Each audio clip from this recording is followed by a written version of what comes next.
Jacob.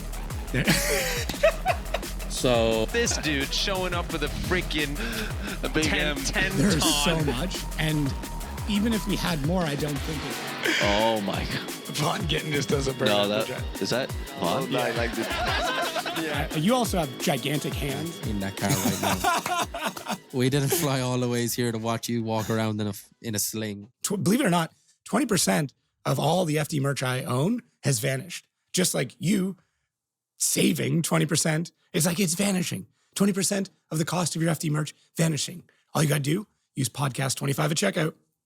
It's like magic. Podcast 25 at checkout, save 20%.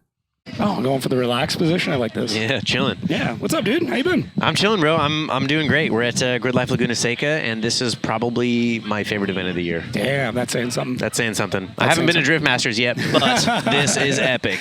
This is crazy. I got to do a ride along here 2 years ago, and the corkscrew, when you're just driving it versus drifting it, is so different. Really? Like the compression coming over it, and like having a car pitch sideways, and like you're just staring over the mountain. Yeah. Coming through that first part of it is nuts. Basically, just looking at the crowd. And what's funny is like I'm the opposite. I have never not drifted it. Oh, I guess. Okay, I've driven down it. You've probably in my driven car. around it. Yeah, You're right. Not like at pace, but you should just give it like the old time attack challenge just to see what it's like. Yeah, for sure. I think you'd be like, oh, this is very different. Yeah, for sure. And what's funny is like when you come over the top, like in a drift car, you're kind of like crossed up. Yeah. So like my hood / fender is kind of blocking your apex. So like once you like set it in, you're like, I'm gonna transition now, and then you're like, oh, it worked, sweet. Or like, oh, I like mowed over the inside, whatever. But yeah, it's kind of a guess for sure. You can't see all as well as you want to. Yeah, it's definitely a wild one. Are we in? This is the party car? Practice car, E36. So we have a 520 wheel horsepower, 3-liter M50. Okay. Dog box, quick change. So we spent the money where it mattered. We got a good ACT clutch, good trans, good diff, good DSS axles. Right. 961 built 3-liter M50. It's the original block and head that came in this car. Oh, cool. Just neat. stuffs the different crank rods and pistons in it, and link plug and play ECU. And this thing boogies, dude. It's so fun. No, it looks so good. fun. It looks good. I think having a practice car that's like go for reliability over horsepower. 1000%. Yeah. Yeah. I should like almost turn it down a little bit, to be honest with you, but. Why would we do that? Why would you do that? Nah, it's everything in you not to like turn it up. I remember the first time I ever ran nitrous. I like got it all set up and tuned, and then my buddy's like, "Okay, you got it? You good?" He's like, "Can I see those? Like, can I see the jets?" I'm like, "Yeah." And he just throws them over his shoulder. I'm like, "What the hell?" He's like, "You'll never change those again." He goes, "Because if you have them, you'll use them." And I'm like, "That's a real solid." You're like, point. I could use 50 more, dude. I could use. He's already had like a 175 shot, and he's like, "You could use a little more." I'm like, "Nah, okay, I get it." But yeah, no, all good. Crazy season for you. Maybe not the one you're hoping for. I will say the Seattle moment, as much as I was like frustrated that you were like in the box during broadcast and I'm trying to do my work, but I'm like, man, the crowd's loving this. This is sick. Yeah. I think as much as I've been telling Matt he's got to be a bit more of like the bad guy, I'm starting to love these like almost WWE moments. That are starting to come out. And for you, it's always happening in Seattle. It always seems to happen in Seattle. And like it's no beef against the other drivers, right? Like LZ's out there doing the same thing I am, just trying to send. Yeah. Matt's doing the same. We're all doing the same thing, right? So it was a little bit disappointing that the judges didn't see it from my point of view, but you know, that's the beauty of our sport, I guess. And now that I've calmed down and come to my senses and everything, you know, you kind of just gotta, you know, be the bigger man and take a step back. And you know, sometimes you get screwed and sometimes you get helped. Like there's been calls where I'm like, oh, maybe I shouldn't have got that, right? Yep. So like that's the beauty of our sport, but it is unbelievably frustrating at the moment. And I went up to the judges and it was pretty cordial. I was a little hot, but yeah, it happens. I mean, it was fine. They stated their case and I stated my case, and it is what it is. It's over now. But what is crazy to think about, though, that when you do have a call like that, that call essentially cost me back-to-back podiums based on how the round afterwards played out. Right. Because if I would have beat LZ, I would have been guaranteed a podium at that place at worst. I would have went to the finals, would have got first or second. Okay, cool. Next round, we show up, and then if I would have beat Matt after I monster trucked over him, or even if I didn't beat Matt, actually, I would have been placed one position higher than LZ, then I would have podiumed again. So it is kind of crazy to think about, like, wow, literally every single call matters because, like I said, that's 2 in a row. Yeah. Which is crazy, you know, and LZ deserves it. He's driving great. He's got a sick program. He's sick. But yeah, it's crazy. Yeah, I mean, it's kind of the back and forth when it comes to like the current setup with the seating and the placement setup, where it's like every battle truly does matter now. And I think this is just a really good representation of that for better or for worse, better for somebody else, worse for you. Sure.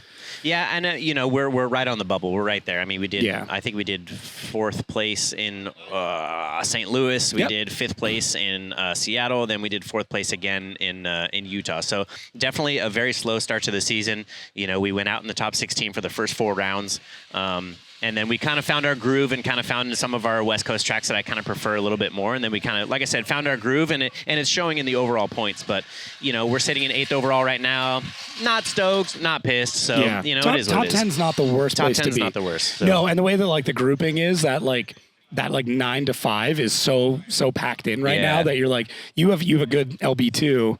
You could be 6th, 5th. Like it won't take long before you jump up there. Yes, it could be good. But, you see the unfortunate luck that Osbo has had. I mean, we all know that dude's a freaking robot. Oh, he's crazy. And then he just has a couple, the transmission on one thing, and then maybe he biffed it, maybe he didn't. I'm not putting words in his mouth. But yeah. Something happened. It's just shit happens, man. It's That's crazy. Drifting, though. That is drifting. And I tried to put it into perspective for some people, and maybe we talked about this before, but like a dirt bike, you crash, you fall over in the first turn when you're in a dirt bike race. You got 35 minutes plus 2 laps to get it back together. And you've seen dudes come back after they fall over in the first turn and still podium, still win the race. Same thing with, you make a little mistake here. All right, next lap, that's not going to happen again. There is no next lap for us. Yeah. You have 1 lead and 1 chase. If you biff it, you're gone. It's crazy. It's kind of beautiful and terrifying at the same time, right? And that's where I wish that everybody could experience the pressure that we as drivers feel, and we're out here putting our skills to the test in front of tens of thousands of people on a national level. Yeah. So, it's easy to get lost in some of the people in the comments talking smack he needs to drive with more angle, you got this, you got that. And it's just dude, I wish everybody could feel what it feels like to be judged on a national level like that. You know what I mean? But it's just perspective. So for me, it's just stay positive and keep pushing. And, my attitude has changed a little bit as I'm done. I feel like I've been semi a little bit more calculated as a chase driver, not quite as aggressive and kind of getting the wins off my leads over the past couple of years. And right now, I just don't care about my car for the first time ever. So I'm there to huck. I don't give a shit. It kind of throws back to that mentality you had back in Pro 2 when it was a bit more like that. You were pretty wild back in those days, between you, Reeder, Beecham, that class. You guys were all pretty insane. And then maybe, without digging into it too much, you learned a lot of professionalism working with Chris, kind of getting a lot more in the spotlight, picked up a lot of great partners, which is incredible. And I'm wondering if that just shifts the mindset a little bit from the wild, crazy drifter that started your career to now being the career drifter you're in now. And you got to kind of find that back to the roots thing again. For sure. And the difference now is I feel for me is that I am so particular about my equipment and my equipment being my cars. And I love them to look good. And I love that people come by and they're like, dude, you got the cleanest engine bay in FD. And I'm like, whether that's true or not. Yeah. Right. Yeah. Okay. Thank you. I appreciate that. I appreciate that. Right. Yeah. So I take a lot of pride in my vehicles, and therefore I feel because I work on them and I have my own blood, sweat, and tears into it. I always have this thing in the back where it's man, I don't want to break this thing. And now I don't give a fuck. Yeah, that's awesome. That's what we want, though. I don't care. Well, and that it's such a testament to certain there's so many stories we can pick, but there's so many drivers where they get into a position where they don't have to worry about the car and they drive better. Yep. Right. Yep. Even if we go way back to when Osbo signed on Papadakis, he went from building and working on Chucky, flying guys in from wherever he could and getting friends, and then jumps into that program, does incredible. Simon with Odie, even some of the young drivers coming in like Manoa, where they're not wrenching on and they drive so much better. You don't understand how much time and effort goes into the car when you just show up and drive, and I think that's a good thing for our sport. Yeah. I do think we need to get to that point where a driver is a driver. And that is kind of it. And whether that is you still maybe manage your own program, or you own your own program, someone else manages it for you, which I know, you've brought in some management and stuff, so that's helped a little bit. But at the end of the day, as you said, you're still the last person to turn a wrench on it. Yeah, for sure. And having Carlos come on, Carlos Calderon, my crew chief, he's a full-time employee, and we work together at the shop every single day. And that's definitely helped a lot because he's just dude, we'll fix it. I don't care. Yeah. We'll fix it. This car is a tool, and you need to use this tool and stop thinking of it as something that has feelings. This is a tool. We'll get another one, whatever. It's kind of like using a really nice kitchen knife where like it's going to get dull when you use it. Right. But you have to use gotta it. use it. You have to use it. We'll sharpen it later. Don't worry about later. it. You'll figure when that time comes, you'll figure it out, right? So Yeah, exactly. And everybody's like, well, you had this chassis for a couple years, and I've hit my fair share of stuff in it, and we moved some shock towers around and this and that. Everyone's like, so when are you gonna do another one? And I'm like, why? So I can spend 6 months on $100,000 to build another one, and then just go and get the quarter panel caved in on the first lap of the first turn again. It's just like, I'm just going to wrinkle this thing into a raisin and just keep running it. Like, yeah, I think until you get to the point where the where the alignment on the angle kits and stuff don't compensate for the damage, Yeah, you're like, then all you're right, like, okay, all now right. I got to work on some stuff. Yeah. And I will say, like, I think things have gotten a little better with that. Like some of the reinforcement bars of the BMWs you can kind of run now. I think Kevin has kind of just been like, okay, I understand there's a massive weak point in these cars, and we just, to keep them competitive and to keep the budget a little bit down so people aren't putting a new chassis in every 2 years, we got to start allowing some He's of these coming things. around. He's coming around. I'm still waiting for the shock towers through the firewall, or the tubes through the firewall from the cage, but, baby steps. It's all good. Yeah, I mean, if you push in the front strut tire, you're allowed to run the brace bar, right? Right. Kind of like down on the backside to Yeah, the but I frame mean, rail. how much is that doing? And my thought was like, okay, what does WRC do? Right. Basically like a unibody tube chassis, like hybrid, right? Yeah. Because those dudes like hit stuff at triple digit speeds sideways, you know what I mean? So whatever they're doing is probably what we should be doing. It just is frustrating when you have a situation like me and Trent Beecham last year at Irwindale, where I bump his back tire and then it like completely, like it moved my shock tower up 3 inches and over 4 inches, you know what I mean? I'm like, dude, I didn't even crash, like I guess I did technically, but it was just like a thunk, that was it. It's just, I mean, it's just the way that they're built and the metal that's in it. It's like, can you at least let us like do something, right? Even if it's like, let us have a spec brace that goes on it. Everybody runs a spec brace. Right. Let's fix that problem. Right. And then the question becomes then, like, what breaks next then? Well, because that energy is going to get transferred somewhere. So then what is it? Bend your roll cage or bend your subframe? Or, so, we're going to find an issue with no matter what. So Yeah. You solve one problem to make another one. That's all that this 100%, is. Yeah, that's you're all right. it is. You're right. And that's just like zooming out and being like, this is what it is. It's cool. Yeah, it's a perspective of it. And I mean, it's also, growing older and getting that like, okay, well, if we fix this problem, what am I making next? Like, am I happy with the problem I have now? I already know how to solve it. Do I really want to create another one? Sure. Yeah. Sure. But hey, this weekend, we're out here hanging out with the boys. Dude's great. Representing our sponsors, driving the best track that I've ever driven in my freaking life, and practice car E36 is shredding. So You're looking really good out there. Thank you, bro. I appreciate it. No, it's good. I'm trying to research and do my homework with you guys out here because I think there's something with the break that we've got. This is like the biggest break I think we've ever had between rounds. Yeah. This season, but thinking back, other than maybe COVID, this is a huge break and like. Just for one round. And it felt like this year it just seemed to be the schedule just lined up where it was like, one round is 1 week and then like 2 weeks later it's another one. And maybe, they're kind of like taking like a week out here and a week out there and a week out there and just kind of placing them here. And that's just at the mercy of the racetrack. So that's not, that's no fault to FD. That just happens. But it kind of felt like all the East Coast rounds and, the first like 6-7 rounds were like, yeah, it really was. There was a couple that were 2 weeks in between. Yeah. So, which is pretty heavy. Yeah, it would be nice if we had like a proper like summer break. But once again, you're having to manage so many schedules and like the logistics of it. It's like we could do a summer break, but maybe we got to go all the way back to the West Coast or all the way back to the East Coast or something, right? And Formula Drift is very conscious of that. They basically want to keep us, one big loop, which is massively appreciated. So again, we're going to find flaws no matter. So it's like, we're just. It's just. I mean, this. To be honest with you, it's funny because it happened with at LS Fest with Human. A lot of these shows just become how do we fix drifting, and it's not that it's really broken. No, it's just not. But everybody wants it to be better. It's just throwing stuff at the wall to try and figure out like what makes it better. Well, and as human beings, I think that we're never content. Right? Like if you look at yourself right now, if you were talking to a 10-year-old self, you would be like, oh my God, like I made it, right? Yeah. But I'm not speaking for you, but. Yeah, I mean, 16-year-old may be pumped with what I'm doing right now. But are you satisfied? No. Never. No. Same thing with me, right? Why do you think I'm here doing this stuff? Because it's like, I need to do more. It's never enough. It's never enough. And once you understand that we as human beings are just that way, then you're like, oh, okay, like. We'll just keep going no matter what. I think specifically high performance people in general, whether it's race car drivers or people who are like very career driven, like you're just never satisfied with what it is. Race car drivers, 100%, because if you were ever satisfied with where you're at, you wouldn't be competitive anymore. Sure, exactly. And you'd just be done. You'd just be done. And without pointing fingers, there are drivers that compete that are just fine with how things are going. Yep. but they're usually knocked out pretty early, right? And it's the drivers who are never satisfied that often do the best. Now, they're usually a little crazy.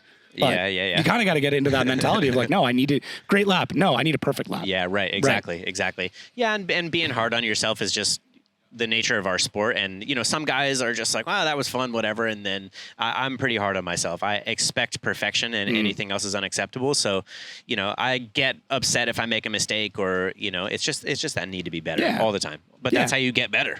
100%. There's nobody that's been a champion who's like, yeah, I'm pretty cool with it. Like, look at James, Osbo, Chris, all of them. They're always doing something, whether it's their program, their driving, their vehicles. Like, they're just always progressing in some way. Yep.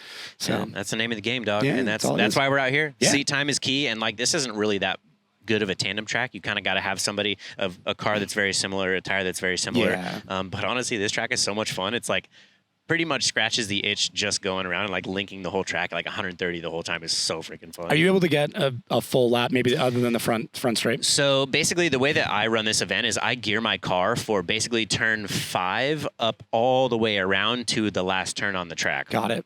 Because this like 130-ish mile an hour wheel speed is perfect where I can just like use third, fourth like a high-low. But the problem is it doesn't work for the entry. And I'm not willing to sacrifice my gear for the rest of the track just for the entry. So I'm like, you know what? Matt Kaufman's killing it. I'm like, you can have it, bro. Could just huck a backy, slam it in second, come around. Right, get it up to fourth, and then just huck a backy in. And just bend all the valves in it, you know? Whatever, it'll be fine. A 20,000 RPM M50. Yeah, one time. For 1 second, it sounded beautiful. Until the rods just blah. Every engine sounds incredible before it blows. Yeah, like, exactly. It's amazing how that works. But damn it. It's like, dude, I mean, we kind of talked, you've already got cars, it seems like locked in for next year, but any big plans, anything you can talk about for next year or even just LB2? LB2, man. I mean, we're stoked. We always love to go to a new track. It's a perfectly level playing field. We're all going to show up and learn it, choose our gear, you know, by guessing. See the Assetto map? I saw the Assetto map. Different than the original. Dude, way different. Way different. Same concept of like that kind of snake layout, but like there's like 2 double apexes in there. Yes. Yeah. It'll be interesting for sure, man. But like I said, just leveling the playing field, and then we'll just see who really can adapt the quickest. And that's kind of what it's all about. But I'm Costa Mesa, so I'm 25 minutes south of Long Beach. So I'm like, I sleep in my own bed, like at those events. So I'm fired up, man. LB2's got me stoked. But I mean, obviously, like we would do the same thing for Irwindale as well. Yeah. But stoked for LB2. But we're looking good for next year. We did a 2-year contract with both of our title sponsors, Permatex and Royal Purple. Dude, so sick. Good call. We don't have to stress this year yet. That'll be next year. Yeah. And that's always a stressful time of year because, it takes money to go racing, and that's hard to come by these days. So, but yeah, man, we're doing our thing and we're staying active and, trying to find some cool stuff to do outside of drifting. And there is more to life than just burning tires like a jabroni. But don't get me wrong, dude, I love it. This is what I do and I absolutely freaking love it. But living my life and hanging with my girlfriend and, working on cars and traveling and out on the bikes, and, anything that's like fast enough to do something dumb on. Dude, anything with like tires and handlebars, basically. And some things without. And some things without. Yeah, exactly. Right. That's good, dude. Well, I'm stoked to catch up with you. I'm stoked that you're out here having a good time. And I mean, I'm going to see you the rest of the weekend, but I'm really stoked for LB2. Especially when that map came out, I was like, because I'd seen that map in development like 3 months ago. Yeah. People were like, I don't know about this later. I'm like, just please wait. Just please wait. Yeah. It feels way more real when you see like the stands drifting, and everything. Right? Yeah, the stands, and it's very more real than like the very make-believe crab walkie animation that we saw the first time. Yeah. You know what I mean? Like, it feels more real now, and I'm like, okay, I'm getting excited. It's going to be interesting. I think you're going to have to like pull a handbrake halfway through a zone to like extend it. Okay. Yeah. Okay. There's like one spot where I'm like, I don't know how you're going to extend it, but like, that's not my problem. It's yours. Yeah. So, but I'm like, full transparency. Yeah. No, I mean, I look at those and I go, I want it to be as difficult as possible because admittedly, as much as you guys, love to provide your opinion on decisions is a positive way I can spin this. That's a good way to put it. Every time that they're like, there's no way we can do this, half the pack go out and do it. And then it's like, argument kind of invalid. Sure. Is it the perfect setup? No, but almost always at least half the pack goes out and does that thing. You just force it. Yeah. Is it ideal? Maybe not, but you just force it. None of this is ideal. None of it's ideal. I think an ideal drift track would be so boring. An ideal drift track doesn't exist. Right. Like what? How would you even design that? Like what would that be? I don't even know what it would just perfect, absolute perfect. I don't know. It just doesn't exist. But even like an absolute perfect arc leaves zero room for adjustment. So if you Right. enter into that, you're going to be literally adjusting all the way around. Yeah. I would argue an imperfect arc is better because it actually gives you an opportunity to do something to make that change. Yeah, and I think tracks like New Jersey are tracks that I really enjoy because, one, I think that our cars are so fast. Like we have no business going that fast on a track that small. Right. Right? Like you're hauling the mail. The thing's pulling tires and you can't really get rolled there, which is really nice. Yeah. Like even if you make a little mistake, you cheat the line for 1 second, boom, you're back on their door. Yeah. I really love like slightly slower ground speed, like brush the bumpers off on transitions. Yeah, I feel of like course. it's super cool. And then on the flip coin of that is the more transitions, the more chances there are for the chase car to biff it or the lead car to biff it. Therefore, it makes the judge's life easier. Therefore, less controversy. Yeah, that's fair. So if we could just be doing this all day long, somebody's going to biff it somewhere. And then like tracks like Orlando where there's one transition, it's like all the battles are wicked close, which is good. You know what I mean? Yeah, But it's a trade-off. as far as making the judge's job easier, and I'll be honest with you, I hated the Orlando track until they paved it coming off the bank, and then they made the infield an S, and now it's actually fun. Yeah, it's good. It's really good. The transition down is so much better because you're not bending tie rods every time you come off the bank. And, You know, ripping the holes in your floor from your subframe moving and all kinds of, bottoming your shocks to the bananas and all kinds of stuff. And then we go there this year and just get smoked up by a 15-year-old. It's crazy. dude, yeah. It's amazing, like the flip on that track where it went from like everybody hates it, and then you start to like look back and you're like, man, some of the best battles Dude, we had we've some ever seen. rowdy stuff there. Yeah, dude, man, it's wild just some of the battles that we've seen there. Like if you go back to like some of the best tandem you've seen in drifting period, half of them are in Orlando. Half of them in Orlando. I know. I know. I hate to say it, but you're right. It's hot, it's humid, the facility's worn out, but it's like worn out's a good way. yeah, hey man, I'm working on this apolitical thing. It's tough though. Yeah. But then you go back and you're like, man, we've had some crazy one more times. Like so everybody goes to like the Castro James Dean. I do think that was probably the best battle up until a point. I would go now, Brandon Sorensen, Connor Shanahan, to like one more time after that. When Brandon's like flipping him the bird like halfway through the second outside zone, and you're I'm glad you bring that up because going back, and I haven't seen that clip in a couple of years besides just on the live stream or whatever. But like you go back and watch that clip from years ago, and everybody was like blowing their mind that tandem chase run, and now you're just like. That's pretty sweet. It's kind of what you just need to do now. That's like top pretty good. 8 and up, that's expected. your run. It's expected. Yeah, for sure. And if you don't, you lose, right? Yeah. So like you go back and watch it now, and you're just like, I mean, that was sick. I'm not taking anything from Castro. It was sick, Beautiful but run. like that's expected now. Yeah, for sure. Yeah, nostalgia is a hell of a drug, man. Yeah. Like it'll make you think things that aren't true. Yeah. Yeah. So. Yeah, right. We're all like, oh, sickest chase run of all time. Haven't seen it in 5 years. Go back and watch it, and I'm like, It's pretty good. man, it was good, That's a top 8 but battle. it wasn't like top 8 battle exactly. Yeah, that's what it is. I wouldn't even put it as like a finals battle anymore. Yeah. It's like it's a top 8. I'm with it. Yeah, I'm with it. which is great. I'm glad that we're at this point. And that's called progression. That is called progression. I don't know what he's cooking That over smells there. so But I good. know. Both of us. All right, dude. Let's go grab something to eat, man. Thanks for Sounds catching good. up. Yeah. Cole Richards, what's up, dude? What's up? How are you? I'm great. I'm great. That's How are you good. doing? Tired. Yeah? Tired. Why? Long day. Yeah. Long drive. Yeah, dude. It's a Very long long drive. drive. Hell of a long drive. Worth it, though? Definitely. First like 30 minutes, worth it. Yeah. I feel like this is touching my mouth. It doesn't have to. You can if you want. You can Nah. get real Is out that there. good? No? You're good? Yeah, you're good. No, I'm Yeah, cool I like with this. this. Yeah, I mean, you look good out there. Looks like you're having fun. Yeah, no. So, yes and no. The first 2 sessions were like pretty ass. Yeah. My throttle. Look at these kids. I know, style kid. Big time loud. Get that thing out of here, dude. I know. Yeah, that first thing 2 outta here. sessions, my throttle got stuck wide open. That's and a I great just spot. turned the car off and just coast out of the track. So Okay. that was cool. Yeah, then we broke out the welder. Okay. That was a good time. Always a good time What at the for? track. So I've had a very common issue with this car. Okay.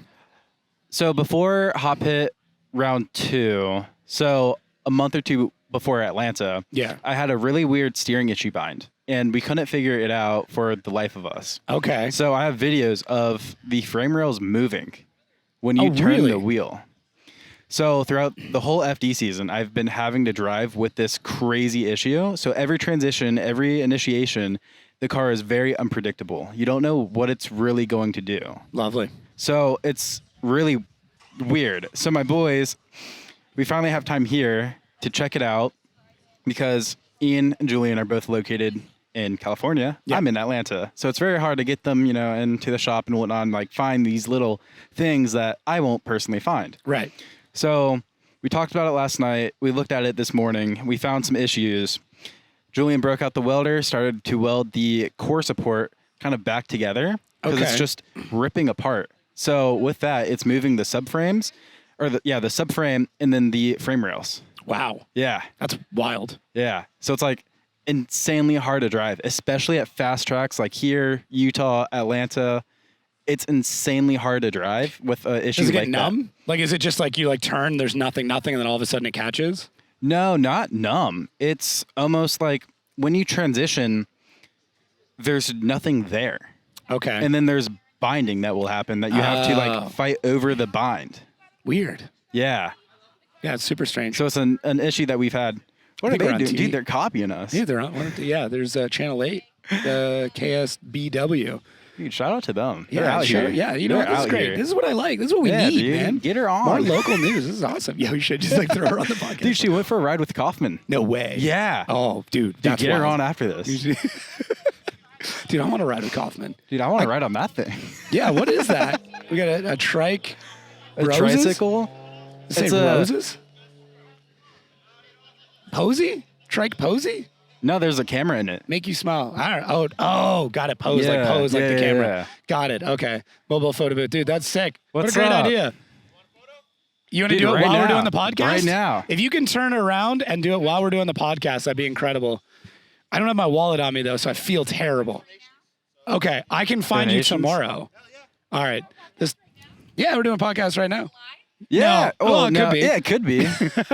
Yeah, you took a ride with Kaufman, right? Yeah, You Come like it? talk about it. I will. Let me do this. Okay, Okay, you do okay, that, and then okay. we'll put you on here. This will be awesome. They're live, I think. This is great. Yeah, I think they are. All right. 3 photos, 5 seconds in between. All right, cool. This is the weirdest podcast ever. Dude, this is the best one you've had. Hold it. Okay, wasn't bad. The one with Pat's like right Yeah. under this one. No, I'm kidding. Yeah, I know. Oh, did you listen to it? 3, 2, 1. I feel like we have to do something weird. What do we do? like, Are you going to propose? 3, 2, 1. Said yes. Oh, this pod. Listen, if you're is listening great, audio dude. only, please go to YouTube and watch this because like I'll somehow get these photos and then sure, Printing out for you, but we can email them too. that would be awesome. I know that you're in camera, so you want me to type it in? Yeah, if you can, I can run it here. I'll run over real quick. We'll pause. I don't know where we left off, but this is this just. I mean, I'm not shocked that a podcast between you and I went off the rails. no. We're two very obscure and interesting individuals. Yeah, so, you I have think to be a little different. Yeah, yeah. You definitely got to be a little different, dude. That's for sure. You got a chance to check out the Pat podcast? Yeah, it was great. I loved it, dude. I loved when the waiters came up too. And And then I the just left it manager in. came up. Yeah, dude. We secretly first asked to like do it with the headsets, and they're kind of like, no. Yeah. And then Pat's like, okay, what if we just like did it, but like you wouldn't even know? And they're like, well, if we don't know, we don't know. I can So only that's how we did imagine it. how like Pat asked as well, because he comes up like, so what if we did this? I have an idea. My friend's in town, and like, we kind of want to record something. I hope that's okay with you. He's amazing. I love Pat. He's amazing. It was a great show, and I'm super happy that we did it. So, are we allowed to talk? Apparently, you're building a new chassis. Are we allowed to talk about that? Do I need to Yeah. edit this immediately? Yeah. Okay. Yep, we Same can talk chassis? about it. Same chassis. Okay. Everything the same? Just less broken? Yeah, pretty much. Okay. So it's a fresh chassis I got from, I think his name is Rich. He's up in Chicago. He has a huge car collection with like 30 plus cars, and they're all white. So Okay. his plan was to build that car into a Gridlife car. And then he's like, I don't want to even look at this thing anymore. So Got I'm like, it. cool, I'll come up there right now and grab it. So it was a really good deal, fully caged by Corey Misko, I believe. And I've had it since 23. And I've known for a while that this car was kind of tired already just because of how old it is. And Yeah. the chassis just, they have a shelf life, right? Yeah, they wear out. And there's only a certain amount of time before those welds that you keep replacing get annoying, and you're like, There's just no metal build a- left. Just yeah, you all filler. Build a new car. So that's kind of where I am with this car right now. And it's Fair. like a great Gridlife car, right? Yeah. But for competition, you need that extra edge, right? Yeah. So you can't really get that by starting old and going new, if that makes Okay. sense. No, that's fair. So doing that. So same chassis, same car, just all brand new. Sick. Little weight is moved around, but nothing too crazy. Well, I'm sure you look at something like, man, what a pain this is to service or something. You're like, wow, Yeah. if we could just move this here. Yeah. And then you could, the nice thing is like still having it, you can literally put it next to it and be like, okay, I don't like this thing. Let's Yeah. make sure we don't do this thing. Yeah, that's kind of what we did too. Yeah. So in my shop, we had them like right next to each other, and we laid out everything that we wanted where, and it just made sense. It's Perfect. Like, here's the list of objects that need to go someplace. Find the puzzle pieces. Yeah. You know? No, that's fair. It's a good opportunity to be able to do that. Engine package be pretty much the same. Yeah, so it's a Collin built engine. Oh, It should wow. rev to 8,500, Nice. support a 400 shot of nitrous. Real fun stuff. A lot of people are moving to this. Yeah. NA, big nitrous. So Atlanta, New Jersey, St. Louis, I was only on like 580 horsepower, Okay. but it's perfect for the size tire that, we run. On the 255s. You don't need, for New Jersey and St. Louis, you don't need anything more than like 550. Okay. Everything else just overkill. Pretty much. You're just Okay. spinning the tires. But like Atlanta, Utah, you need that extra umph of Yeah. something. No, that's fair. And that's and nitrous. just to be able to turn that, like dial that in. I Yeah. think the one thing, I don't know how you do it, but we've seen a lot of nitrous solenoid failures. Mm-hmm.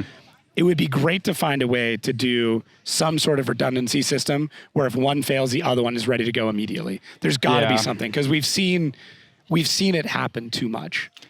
Yeah, and I mean, like, the people that we see it happen to, they're running a crazy amount of nitrous. They're running in the neighborhood of 400 shots, though. They're I'm 400 not to going to 600. run at 400 shots. That's Okay. just what the motor can take. Got but it. like, Okay. if it needs to get there, then we can Okay. get it there. But I don't know. I did the nitrous on the FRS Yeah. for Utah. My first lap with nitrous was like, whoa, this is insane. Yeah. But we haven't had any issues with nitrous at Okay. all so far. So knock Knock on wood. Somewhere, Yeah, it's somewhere. It's around here somewhere. I think. Sick, dude. I'm stoked to see Yeah. that. One, I'm glad we got our prom photos. Yeah, dude, We that's should have sick. done a little more promy, but we got the proposition in there. Like one of these. Yeah. Just like the dance photo. Dude, I'm stoked for that. I really am. I know the season looked really good until the very end. I don't know if you're in a spot where you could like proposition for a spot in pro, or if that's even where your mind's at, or you're just looking Yeah. at your pro spec, or kind of where are you sitting in that whole thing, now that the season's wrapped? I know what I want to do. Yeah, and, you want to be in pro. Of course. Yeah. And prospects, throughout the 3 years that I've done it, this year was by far the most competitive that Oh, we've ever had. Easily. And it was sick. We had New Jersey, 3, same people on Yep. the podium. St. Louis, 3 people, just like New Jersey. Yeah. And then Utah, it really got, shook up. So it was really cool. Our goal this year was kind of build a more reliable car. Okay. And we did that with, the engine package we went with. But then, we have little things. It's like we didn't have a handbrake for our top 16 battle in Atlanta, Right. but we Right. still did a killer lap with no handbrake. And then, on the lead, like, I don't want to total my car and I don't want to total, the competitor's car either. So it's like, I'm going to just go off. Yeah. Like, there's no point into the risking both, chassis that are well over $100,000. Yeah. Why risk it, So it's Yeah, like, for something that may not even pay off. yeah. So we had to play, conservative at Atlanta. Then New Jersey, we just Just went for it. went for it. And, Yeah. you have to do that, but there's a good threshold of how much you can push and like confidently understand that, you're not going to, fuck someone else's day up. Yeah, it's all good. These headsets are really good with noise canceling. So These be are fine. really good headsets. I'm Yeah, they're great. surprised. They're phenomenal. I mean, we have a good audio engineer as well that can clean up a lot of stuff. Yeah. So, yeah. It's not all the headsets. But yeah, Prospect's sick, but Okay. Pro's the goal. And I feel like, it's like anything else you do. You drive with better drivers, you're going to become a better driver. Yeah. And that's kind of where I'm at. Not saying that Prospect doesn't have a good value of drivers, Yeah. but when you get on a 295 tire and you're practicing with Matt Field, Forsberg, like guys that have been doing it for 10, 15 plus years, it's like you're going to learn so much more by being thrown into the deep end and gonna learn trying to learn how quick. to how to swim. You know. Yeah, that's fair. So Well, I know where my heart's at, but we'll see. we'll see. Yeah, another year, figure it out. New Yeah. chassis, everything works. New coal, it'd be great. Yeah. I don't know. You have to get a new haircut. I don't know. You're bald. You could. Are you going bald? No. I'm not going bald. Are Okay. you? No, there's a rumor I am. Yeah, you're But it's wearing like a beanie. dude, it's like 3 seconds of Googling and you realize I got a full head of hair. Yeah, do you? Yeah. This is cut here. All right, dude. Well, hey, great catching up. Yeah, I'm for excited sure. to see the new chassis and stoked to get to hang out all weekend. Yeah. All right. Cool. Talk to you soon. Yeah. What's up, dude? How you been? Oh, I'm doing good. You got me on my good side here. Listen, that was kind of the goal. I'm You're won't like, lie. what's the worst corner of this car? Let's make sure we're shooting it. We could do that. Let's show the reality of what drifting's really like. Oh, I know. This fender has been like patched up and taped back together. It's still on its way home, you know. Okay. So this was part of the Goodwood, Yeah. right? We like clipped the hay bale, Yeah. And so you can see that's still some hay bale brush right there. Okay. And we replaced the fender on the track, and we got a little hay bale action right there. But yeah, these are cars. Cars are stories, man. Cars getting their asses kicked. Yeah, that's what they're meant to do. 100%. I mean, I'm sure it sucks to bring it back in and have to wrench on a little bit, but you're like, that's what we built them for. Hey, could be that one. Could be that one. That was a tire blowout, though. It I know I was. caught on that one. It happens, yeah. Jackson, it was the last session.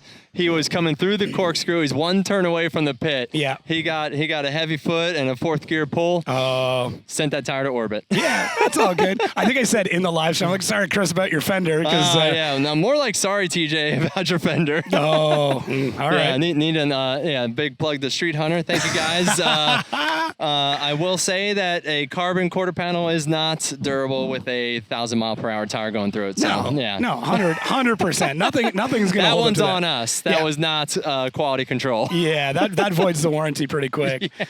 Dude, it's awesome seeing you out here for party events and stuff like that. It's I love it's it. kind of the switch between the hyper competitive Chris Forsberger. Yep. Still fun in the Chris pits. Forsberger? You Chris just Forsberg? called me Is that- Forsberger? That's what I called? Yeah, you Is just that an said old nickname? It's on I think I meant to say Chris Forsberg and it just blended Oh, together. okay, yeah. But I can go with Chris Forsberg. That's the retirement gig right there. Hey, man, I love burgers. Do you? So it's fine. I Yeah, figured. it's easy. That's the retirement job. You open up Chris Forsberger like the. Hey. I think it could be a chain pretty quick. medium well. What you got? Yeah, only mediums. That's it, all the way across. Oh, mediums for burgers. Yeah. Yeah. That's Medium rare for the steaks. Do you know that's a like almost purely American thing? Almost it? anywhere else in the world for ground beef, you can't. You're not even allowed to cook it below well done. That's Yeah. not well done. That's congratulations. I'm still.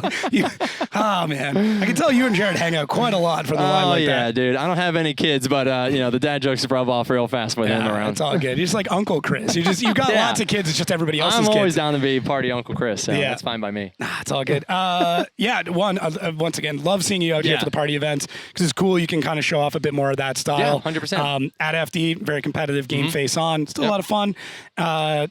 Going into Long Beach 2, thoughts now that the new Yeah. render is out?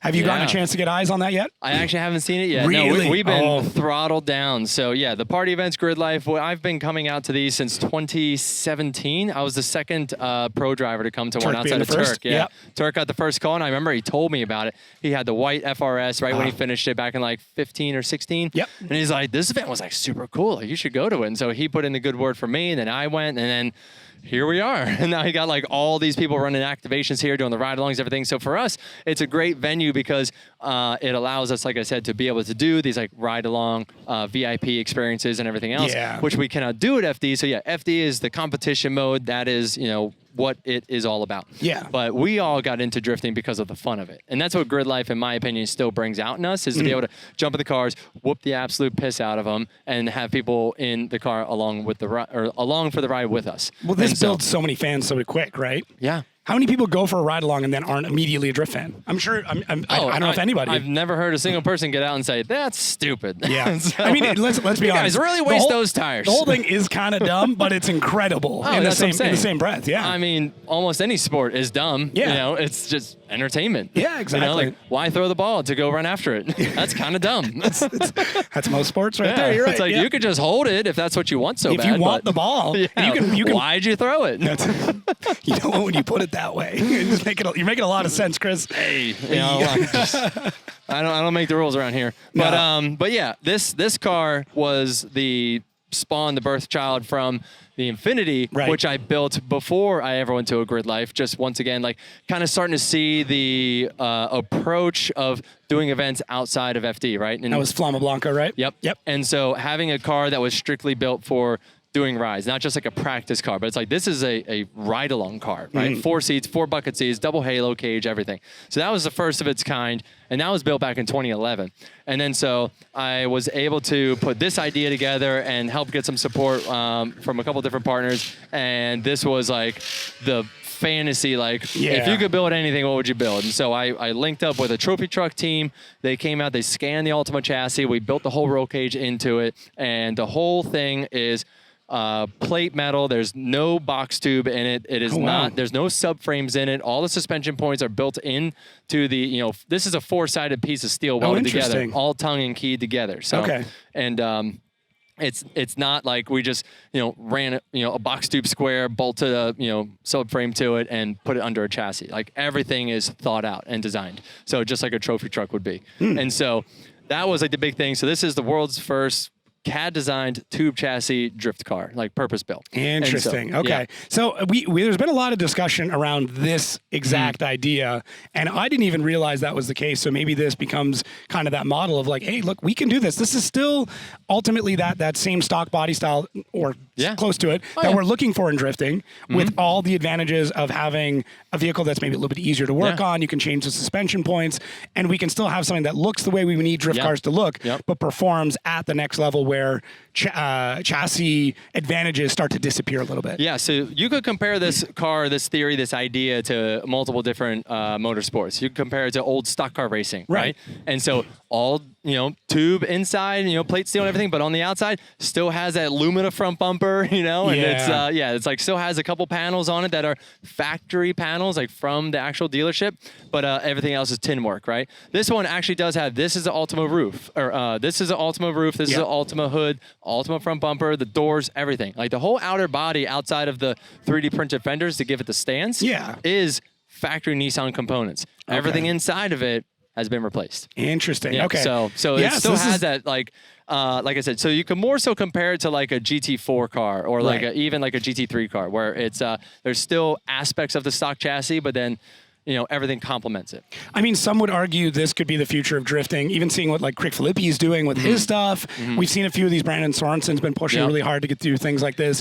Now that you've had it, been able to work on it, work with it, do you think there, maybe in a couple of years, there is a place for something like this in drifting? A series that is like this? I think there is. I don't think there's a huge advantage of this car versus others. It is super fast. This car is faster than our pro car. Crazy. Yeah. Like this car will pull lengths on a pro car with 4 people in it. Yeah. And that's just because of weight distribution and things like that. But the suspension geometry very much mimics other things that are on the market. Right, because you still had to run the control arm setup and everything else from something else. Yeah. So we did not like fabricate our own angle kit or things like that. We use Part Shop Max components for that. And so there's not like, we didn't go way off the deep end. We're still utilizing some factory component type pieces on here. Right. So it's not, like I said, in a world that couldn't exist to build cars to compete against each other. And like I said, it's not that we're really breaking the mold on like having like 95 degrees of steering angle because it's this weird car. Like it's still, the suspension geometry is very comparable to half the cars here. And realistically, you could regulate that. If that was of the concern where you're like, hey, you can't go over 75 degrees or something, that's very easy to measure, very easy to check later on. So no, that's good. And realistically, for Nissan, they're happy. Yeah. Because now you've been able to do something that's... The Ultima is their highest selling sedan that they have. The Rogue being #1 chassis, but that's a crossover more so. So still do it with that. That'd be cool. I know. It's a little bigger, a little more headroom. Hey, I'm sure you'd love that. You don't have to sit like this in the seat. You can have like, look at the Vista I've got. But it's funny because when I originally wanted to build this car, my thoughts went immediately to Maxima, right? I'm like, no, that's the Maxima. It's the big car. It's the 4-door. And they're like, no. Like let's do it with an Ultima. Like the Ultima is our #1 selling car. It's the most popular, blah, blah, blah. And I was like, okay, cool. And they were just launching a new facelift on it back in 2019. So the timing was right. That makes sense. Yeah. Well, maybe we just start to convince it. I think if we get enough buy-in, even if it's like 8 drivers, imagine an FD weekend where you could run both. You could run that car with the stock body series, if you will, and then you come out and we have a top 8 of just this kind of thing, and random draw, and we just do a top 8. Yeah. That could be that addition to the weekend that we're missing. Not that there's a ton of time left in the weekend, I know. but hey, it's crazy. Love children. There you go. It's amazing what gets discussed and then becomes something that does end up coming into fruition in drifting. And especially, I mean, I'm trying to just move the sport wherever we can with drivers' feedback. I know, it's cool. And like, we obviously are always trying to do something new, something different. And it is events like this, like Gridlife, that helped make this car come to life. Right. Because why would you build something like this if you didn't have a place to take it? Yeah. So that's the whole idea. Like, we were heavy into Gridlife, starting to work with them a lot, starting to go to the events. And so after a few years of that with the M and then my twin turbo Nissan Z, I was like, I want to build like the craziest, party drift 4-seater car I can. Like, what could it be? And here it is. Yeah. No, it's great. And it's, I think it's a huge inspiration for a lot of drivers too, who maybe just want to build a party car and not go into competition. And I think there's a very viable path that way. There's a lot of guys that don't want to do competition. They don't want to do FD. They love just giving rides and having fun, and that's what we all got into the sport for anyway. So, and then they can both coincide and exist at the same time. And so there is definitely a market for people to build more vehicles that are just that off the wall. Yeah, I agree, and maybe this will spur on more. Maybe this will spur on some sort of rule change. We get a couple more of these built, get ourselves a top 8, and we have a true unlimited drifting class. Or maybe we cap tires at like a 355 or something, where it's like, okay, we're just going to put a cap that's absolutely stupid, and we say that now, and it won't be long before we have something like that on track. Oh yeah, we were running 305 35 19s on this one this weekend. They're just freaking steamrollers back there, dude. It's like a almost 28-inch tall tire, 305 wide. This thing is just mobbing. Do you think you could fit even more on it? Do you think you'd want to, or is that 305 sitting pretty well? It's plenty, dude. It's good? This thing is just, it is so fast. Yeah. It's so good. Yeah, So- as you said, with 4 people in it. With 4 people. Yeah. No, it's awesome, dude. I love it. I really appreciate a couple minutes, and you got a busy time. Yeah. I'm glad that we got to talk specifically about this because it's been very top of mind, I think, It's in the cool. drifting industry, It's fun. especially me. And hopefully we see more of these. Thank So, you, man. dude, thank you. It was Appreciate it. awesome. Good time. This episode's really good. I'm just going to remind you, use podcast 25, podcast 25 at checkout when you get FD merch. Save yourself 20%. That's it. Now back. Do we do like a welcome to the Outerzone, the only drifting podcast that has Corey Hosford on Do you it know now? what I actually feel like? I was thinking like, dude, I feel like an NFL announcer. Dude, they're Like, so great. We have to get bigger headsets Yeah. every time we do something. It's like this smaller stuff, dude, has to go out the window. We need like a Jumbotron type of headset. Just to really, Imagine if every time we cut away, they just get slowly bigger. By the end, it's just popcorn just bowls. a giant microphone taped to your head. Like 2 popcorn bowls and a full-size like SM7B. You get that. You get the other thing you could do too is this is maybe a pitch you could do is like get the beer helmets. Yeah. Right. Then I you like have it. 2 jumbo speakers and then just a big snorkel coming down. But Just when we thought our hearing was dude, bad before. I'll be honest, it's a sweet little mobile setup, dude. Great. It's like, great. Look at, and dude, I love this. You and I are both hand talkers. Yep. So to have something where we're not hitting mics, Yeah. I think is huge as Bam, well. Yeah. bam, There's slapping nothing each other worse. in the There's face. yeah, exactly. It's just us talking. Like they're fighting. Like no, they're having a great time. Oh man, how you been, dude? I'm so stoked to see you out here. We had a great catch up last night, and it's just awesome to see you back out. It's so funny, dude, because we were like, like you say, we're hanging out last night, and I see your little teal beanie walk up. I'm like, Jacob's here. He's at Gridlife hanging out with everybody. And it's cool to see everything that you've been doing, obviously. thank like you. we talk about it. I got to give you a high five. I appreciate that. No, it means a lot. Obviously, our history goes back quite a bit. Yeah, Like yeah. way back. So it's like, it's always cool to see your friends do well, right? Agreed. And with this as well. And it's in every aspect, right? Like, we're a bunch of dorks that hung out on the internet forever, right? We're still dorks that hang out on the internet. Like, let's be real. But now we're kind of just doing things that we like to do, right? Like, that's the whole point. Yeah, it's just it's have fun and try and make money while you're doing it. And you've been a great addition to the team, by the way. Thank you. I have to say that. And I don't want your headset to swell up. It does expand a bit, so stretching feel a little free. bit. No, but you've been a great addition, dude, on every aspect that you walk into. So it's been fun to watch. You add such a great side of it because you add a very nerdy side to it, which we love. Which I think was needed, to be honest. I really think it was needed. We've been saying that forever, I and you know. were just like a drop in the bucket for it. Perfect. So it's I, cool. I will say, I mean, Maximum Driftcast and everything you guys were doing was a massive inspiration. If people don't know, we had podcasts at the same time for a long time and just covered drifting in 2 very different ways.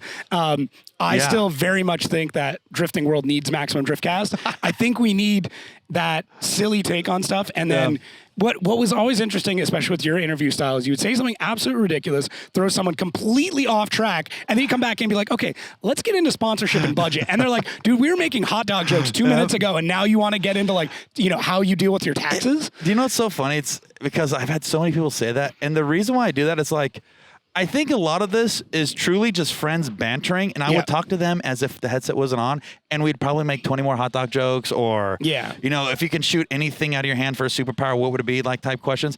And it's just, you learn a lot about people's personalities, and I feel like a lot of the coverage that we've seen at the time is who is the guy in the car, but not really who's the personality operating the car, which 100%. is, I think, is such a massive sell point that drivers don't even know they have.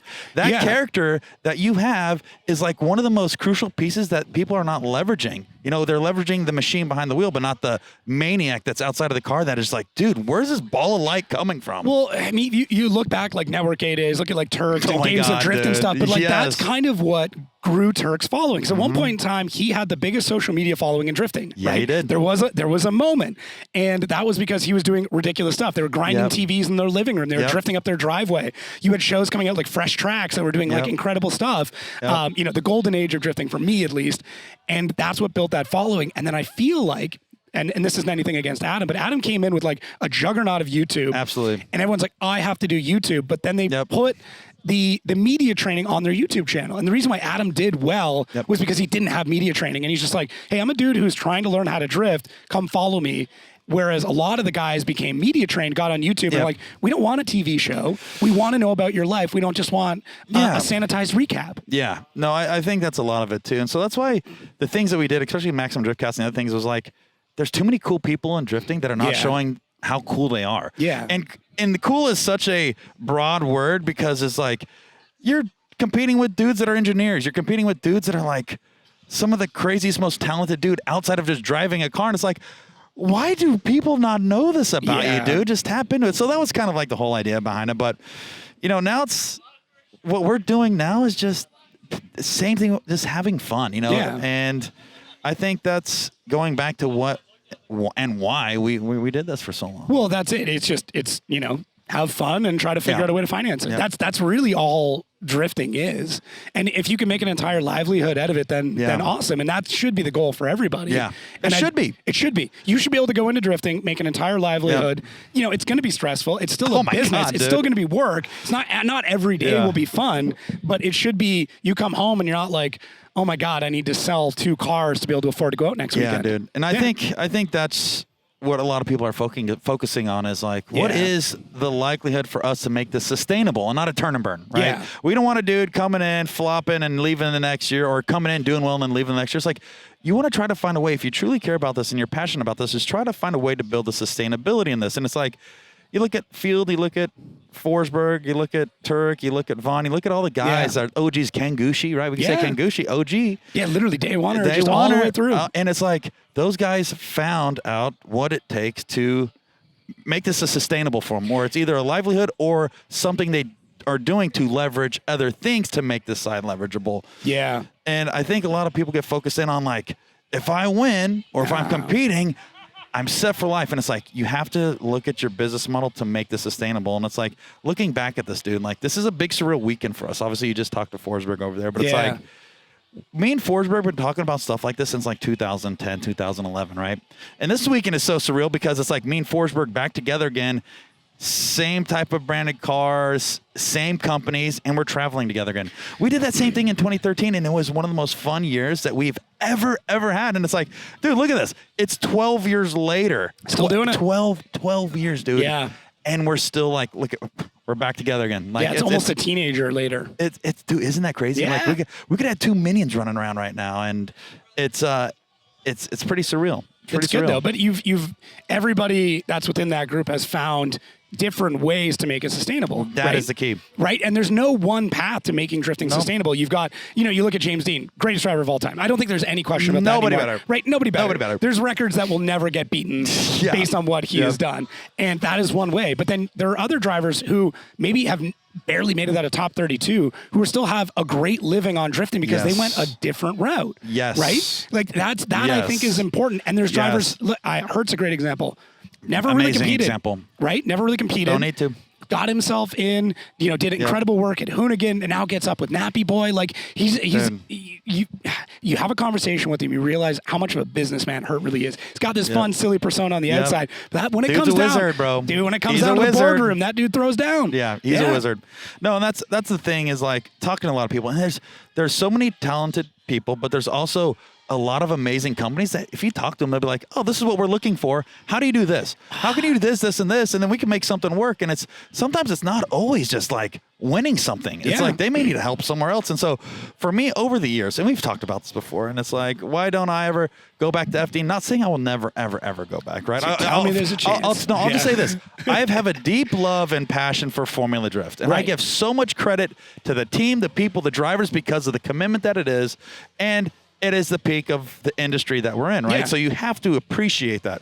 But there are so many opportunities now in drifting that allow people to create some sort of sustainability in the motorsport that they're so passionate about, that supports all aspects of drifting. Yeah. This does support FD. FD does support this. And it's like opportunity for seat time, opportunity for business to business, opportunity to create content, opportunity to introduce new people to the series. Yeah. And I can tell you this, like even, Gridlife worked with FD in Atlanta, right? Yeah. Beautiful. Great crossover. Oh, great. Amazing crossover. We needed it like years ago. We did. Yeah. And I think it's a great way to get new eyeballs into the series. So that's why I say a lot of this stuff does cross over to just bring more attention to the sport, where hopefully you get a light bulb turned off in somebody's head to say, I want to see what else there is in this. And there's a couple different series and, platforms like this that allow people to kind of be educated and want to get in. Because I think the one thing we have to remember is we want to grow the audience. We want to bring more people to learn about our sport. Yes. Because as soon as that happens, then it's just like it raises all ships, right? And so that's why I think these crossovers and fun events is very important for every aspect of drifting. And even coming out of drifting, like seeing what Nate Hamilton, TJ Hunt is doing, Grant Anderson, going over and doing the rush racing. Absolutely, dude. Now those rush guys are kind of like, and that business model is very interesting. Yeah. It's a different take. I think it's something that could apply to drifting one day. But now there are sponsors and partners that are within that system who are like, who are these guys? They take a look at Hunt's numbers and they're like, oh, wow. They look at like what Nate's doing with the production and 144 side of things. They're like, holy cow. And you even look at like a Grant Anderson who's he's been in YouTube for a long time, but he's still a up and coming, if you will. Yeah. And they're like, this guy is not even the most popular guy in drifting. And look at what he's doing. He's crushing. He's doing amazing. Finding a strategy, dude. Exactly. And there's just so many of those spots. And I think what you talked about, people going in and telling sponsors what they want and not asking them what they want, or having a conversation going like, I'm a great drifter, you should give me money. No, it should be, you're an amazing company, how can I help you get better? Yeah. And I'll say this, like we all have put so much energy into this, and we're just like, how do we make this work? Yeah. And you make a mistake. Dude, I've made so many mistakes along the way. So many mistakes. But I try to take them. It's like, shit, I'm not going to do that again. All right, let's try something different. Yeah. Or I'll just talk to people. There's so many people here that you're surrounded with that if you could just sit down, and this is why the podcast was so great. So like you could sit down and have a conversation on, what do you think I could try to do differently? Or what's a great point to leverage? Or how can I hustle this? Or how can I get this? Because I want to be doing this for a long time. And these people who lived it will literally provide you with that information. And do you know who else has been doing a good job at that? Vaughn. On his Instagram. Like Vaughn's like, all right, we're going to be talking about how to maintain sponsors. I call him Daddy Vaughn now because he's like the uncle or the hair's dad. coming a little Uncle longer, Dad Drift, dude. He's like, oh, Daddy Drift's back. Then Vaughn's going to drop some knowledge on us. But that is, I think, how we keep this just skyrocketing, dude. I agree. I think one of the worst things we could do is hold back the info. That's it, bro. We have to let it out. We got to let it out. We were talking about doing like a little symposium last night. We're like 100%. Yeah, and I'm not saying by any means that I'm definitely like top of that game. Obviously, Chris has been doing this forever, but everybody's got those different perspectives. I come from that actual business marketing background.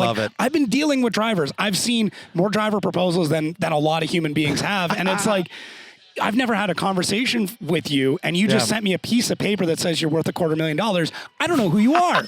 Why? Yeah. And a lot of the times it came down to me to make that decision. I'm like, for sure. And it very much becomes and this is controversial, but who you know. And that's not in a bad way. That's a get to know someone before you ask for something like this. That, dude, and I think that's the biggest thing is you're in a position, you look at like series once again, you look like, and I'm going to use Formula Drift, right? Yeah, go for it. I'm going to use Formula Drift. It's like you get in a position to run in the series, right? You work so hard to get in there to compete with at the highest level, but it's not just the driving, it's the people you can rub shoulders with and taking advantage of the opportunities of shaking hands at people that come advertise. You're shaking hands with people that are, pitted next to you. And it's like, I think sometimes we get so like laser focused on just the competition side that it's like, all right, let's see. This day we're going to be doing this. We're going to meet this guy. We're going to do this. I should be talking to these people. And I think you start building that reputation. And I want to say it's like a traveling circus, right? As soon as you start seeing the same people every week, you wake up, you high five, you go, dude, you walk into an elevator and it's like, oh, you're staying at the same hotel we are. Yeah, Cole Richards. I ran into this morning. Yeah, it's like that is it. And as soon as you start doing that, then you start building rapport and trust. And then eventually, like one thing that I've been doing is like, obviously I've been doing this for a long time, and you're around it long enough, people just start recognizing you, and they're like, we see you everywhere now. Yeah. We see you doing this. We've been doing this for 12 years. How can we help you? Yeah. You're not going anywhere. Because I think where it becomes a risk is people pop in, work with a company, and they fizzle out, and that company's like, well, we tried working with so-and-so, and we didn't hear from them again. It's like, that hurts everybody in the sports. Yeah. But I think by putting in the sweat equity, we talk about this all the time, you gain a lot more trust with these people to make it's easier for them to make an investment, because they're like, we got a long-term person here. We know he's been around. He's already did the sweat equity. Let's give him a shot. Well, look at it this way. It's very easy to say no. If somebody on the street asks you for $5, very easy to say no. If your friend comes and goes like, bro, I need $5, dude, take 20, right? Like, go ahead. You grab a pocket full of change out. Whatever you got, right? But for sure. That goes back to partnership. That's a very good analogy. Yeah, it's very easy to say no to a stranger. It's hard to say no to a friend. And that's 1,000,000%, dude. That might seem a little awkward. And I ran into this with a driver recently with I was talking to their dad. Their dad was funding their son's entire program. And he runs this large trucking company. Sweet. And he's like, yeah, great position to be in. And he's like, why can't we get sponsors? And I'm like, well, when your son was 5, all those friends that came over and bought him $100 presents. He's like, yeah. I'm like, why don't you call them? They're like, oh, I can't ask my friends for money. I'm like, they've already shown you. They've been willing to give you money through your son's entire life. Yes, the bill is more now, but there's also an opportunity for them to market. You work in trucking. Call your lube guy. Call your fuel guy. Call your paint guy. Call your tow truck guy. Because I guarantee all of them are like, whatever, $50,000 tax write-off for a donation to a race team. Cool, done. You now have $250,000 by asking 5 friends. Yep, building that relation, and all based off relationships and or a people sustainable you've known for years. Yep. And I mean, the other part too, while I'm on my high horse here, I love this. Get an accountant. Register an LLC and get an accountant. Right? Crazy. It seems it's we're a not financial experts, but don't take this.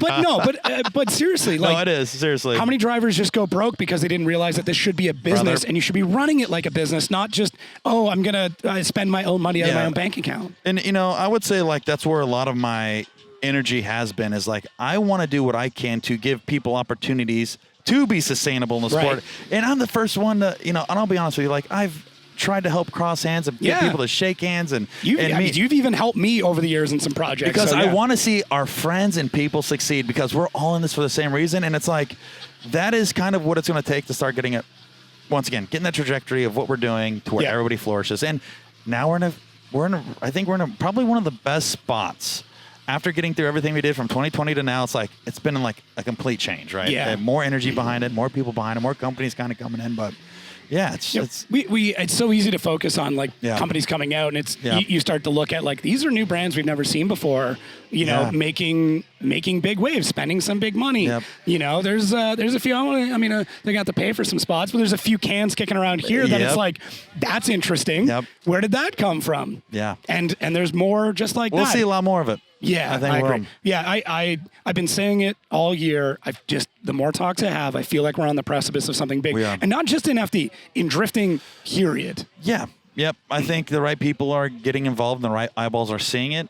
And I think we're at also another point where there's segments of drifting that are all thriving. Yes. Right? From grassroots to pro-am seaters. They're all successful in their own means, but there also is an opportunity for people to make that sustainable living in each one of the categories. Yeah. You don't always have to go pro anymore. No. And that's plenty of examples. You don't have to do that.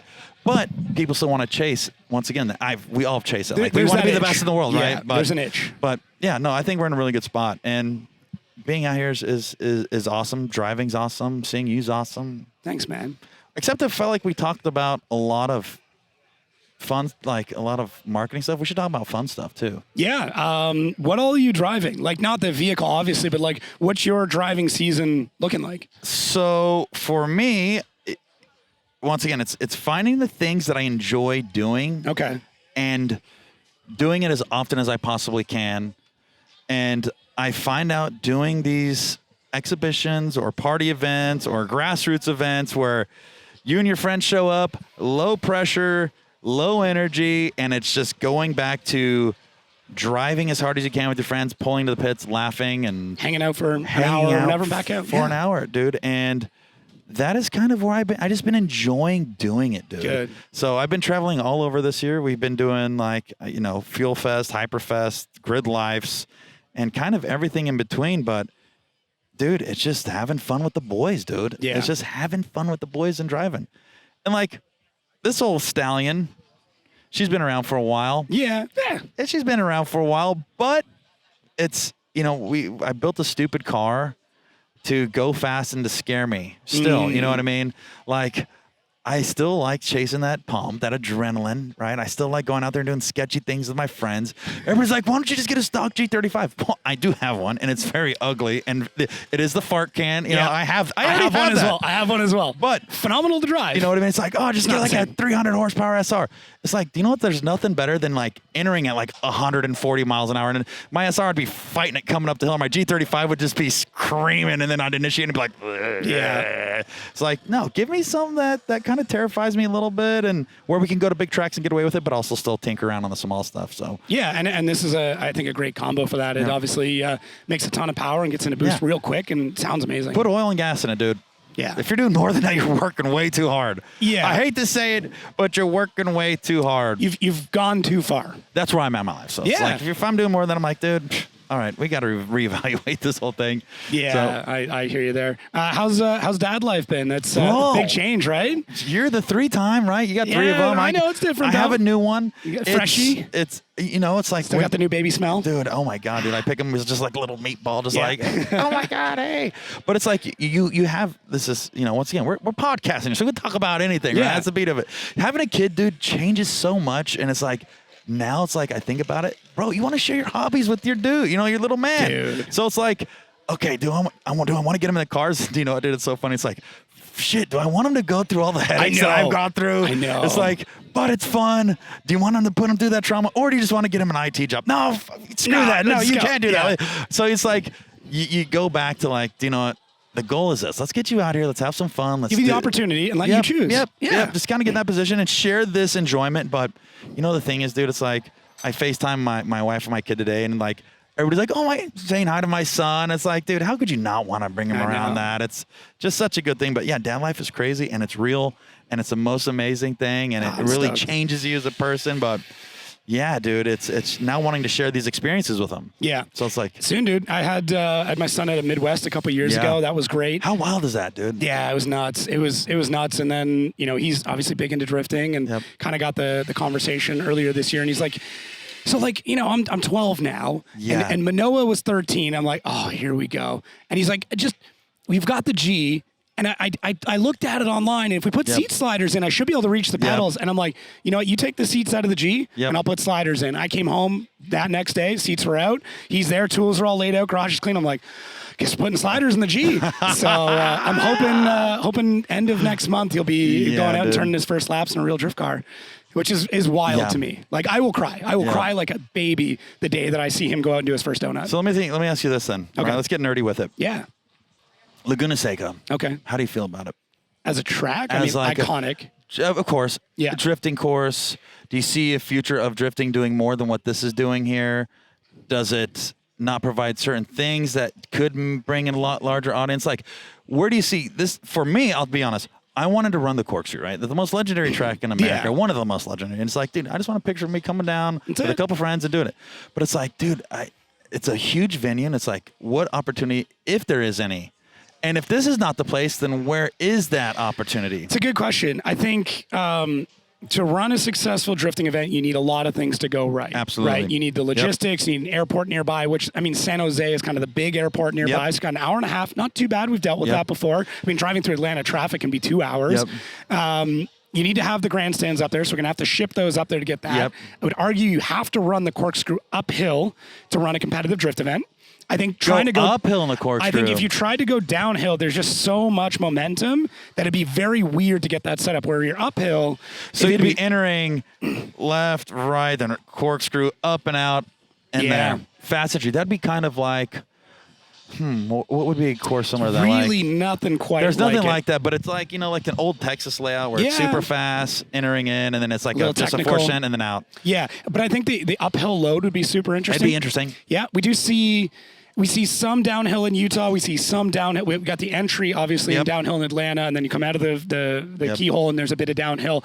I don't think there's going to be a lot of arguments about this one. I don't think drifting downhill leads to a good battle setup. No, it doesn't. Beautiful for photos, beautiful for single run, stuff like that. But I think if we did it here, you'd have to do that. I think logistically it'd be incredibly difficult to do here. I would love to see us go back to Texas. I do think that there's something to be said about those large venues. So obviously a lot of talk about stadiums.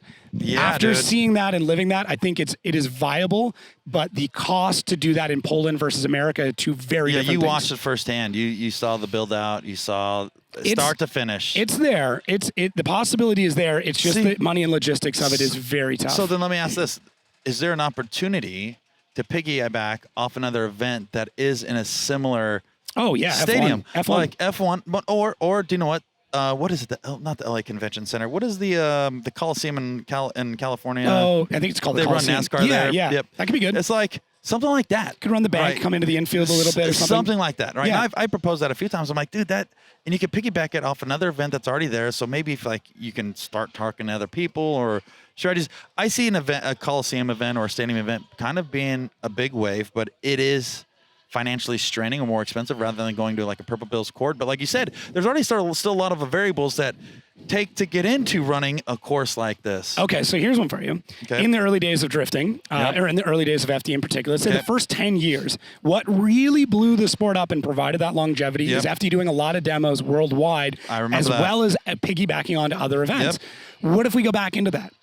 What if we do kind of like the super drift? We pick a couple of drivers. You don't have to run your pro cars. It's not worth points. Individual events, maybe a decent cash buyout. We bring in a couple of wild cards. So now we can get that in to make that feel a little better. Single events. If drivers want to bring in sponsors for it, they can. Whatever regulations we want to run, but then we could piggyback off that. We could piggyback off F1, even NASCAR.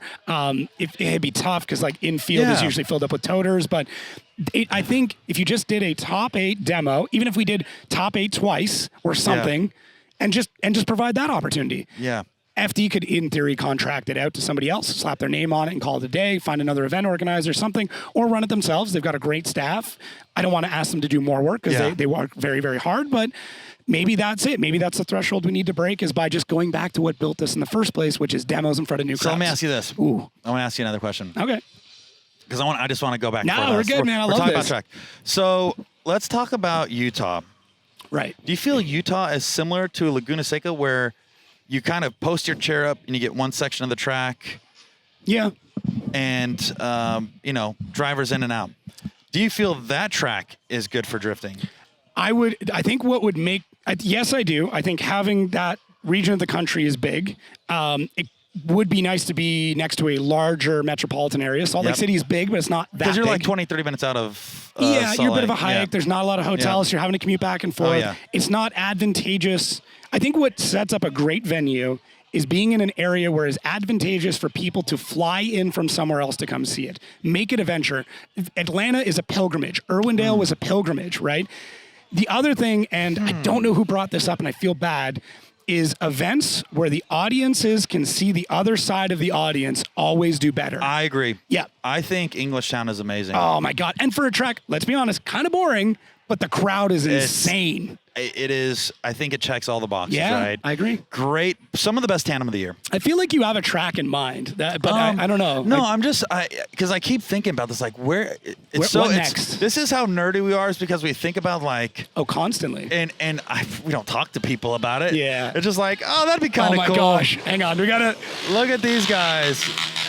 We got Justin Pollock, Forrest Wang, Matt Field, and the whole Zielinski's in there. Yeah, we got. Dude, that's a rite of passage for a pro spec driver right there. Yep. Right in the back, rookie. Oh, I know. Can you imagine? Right there. That's a story he'll tell his goggles kids. were on sidelways. He was. Yeah, he looks like they just did some dirt burning, but. Yeah, I know. These are the talks, admittedly, what we're doing right now. This is every pit stall in drifting, period. Always just trying to figure out, like, what do we do next, guys? Yep. So I'm glad we just got to slap headphones on and talk about it. Yeah. But yeah, I don't know, man. A track. I'm trying to think because I think there's still a lot of opportunity, but you said there's a lot of logistics behind it. And you look at this and it's like you drive this iconic track, but it's just like, man, it's just you don't see it happening here. Yeah, and it's a bummer because it's like they do so many cool events. Like MotoGP was here. Yeah. Like that's massive. Yeah. And even though logistically there's like one road in and one road out, dude, we got stuck in the traffic coming in here. I'm like, dude, how do they have these huge events here? I left an hour early because I almost missed the first running yesterday morning. So I'm like, I got to get here early and just went back to sleep in my car. Yeah, dude. I was like, holy crap, we're not going to make it. Yeah, it's tough. I think there's a couple corners at the Miami GP that we could it wouldn't be great, but we could do something, even if we had to add a chicane or a cone partway through or something. Same thing with Vegas. There's a few. Vegas, there's a lot of Vegas, dude. Vegas is cool. Vegas has got a lot of tracks. Vegas has a lot of opportunity at like Las Vegas Motor Speedway, bro. Yeah. I think that even Bullring's pretty sick. Like there's a few spots. I think it's the timing's right with the weather. That's the agree. one. That's the Not one too hot, battle. not Like too cold. You'll see LS Fest there, and like one year you go to LS Fest and it's like tornado warnings, ready to lift the damn, NASCAR track out of there. And then the next, it's just 1,000,000 degrees. So it's like, you just got to time everything right. And did you guys get a lot of rain this year? Across the board, almost every event had something. It's like, man, it's just the luck of the draw, dude. Yeah. It's the luck of the draw. You got to figure out what it is. But yeah, I think a lot of it comes down to timing. And and FD really likes doing that loop, which is great for the drivers and everything else. But at some point, we're going to have to make some concessions. I'm going to ask you something. Oh. If you could change one rule, what would you change? In FD? Yep. Just one rule, huh? Yeah. Because I look at the Ultimaniac and I'm like, God, that's such a cool car. Can you imagine like 20 Ultimaniacs running around? Chris and I just talked about this. Yeah. Like, I think there's enough interest now to do full tube frame drift cars, have a truly unlimited class. Yeah. Have Pro and then have Pro Unlimited. Yeah. Right? And like, that's not that bad. And realistically, what Chris explained a little bit earlier on is like, it's only that tube frame, if you will, from the glass on either end. Right? So right now we're limited by shock towers. What's the big deal about moving it back a little bit? Yeah. Move it to the firewall. Let's build through the firewall or something. I think fast cars drifting is cool. I agree. I think super fast cars drifting is wicked. I know a lot of people, once again, I'll probably get some hate from this. It's like, no, 200-300. No, low smoke, low angle. There's something about watching that car or any one of these wound up maniac machines that some nuthead is driving, ripping down Matt Kaufman. Yeah. There's something special about that is like, I compare it to this, right? I watch Matt Kaufman do that. I go out there, I'm in the car, I'm like, that's pretty fucking wicked. Yeah. And you work your way up to it. Matt's been doing it forever, obviously. Matt's a stud. And I'm like, all right, I'm going to give myself another lap. And then you do it and you're like, this was absolutely insane. But watching it from the outside, that's when people's jaws hit the floor. Yeah. You know what I mean? ESPN. Literally. It broke the zeitgeist, which is what we needed to do. Yeah. Your jaws hit the floor. And I think I compare moments like that to like watching an HRI top fuel car running for the first time.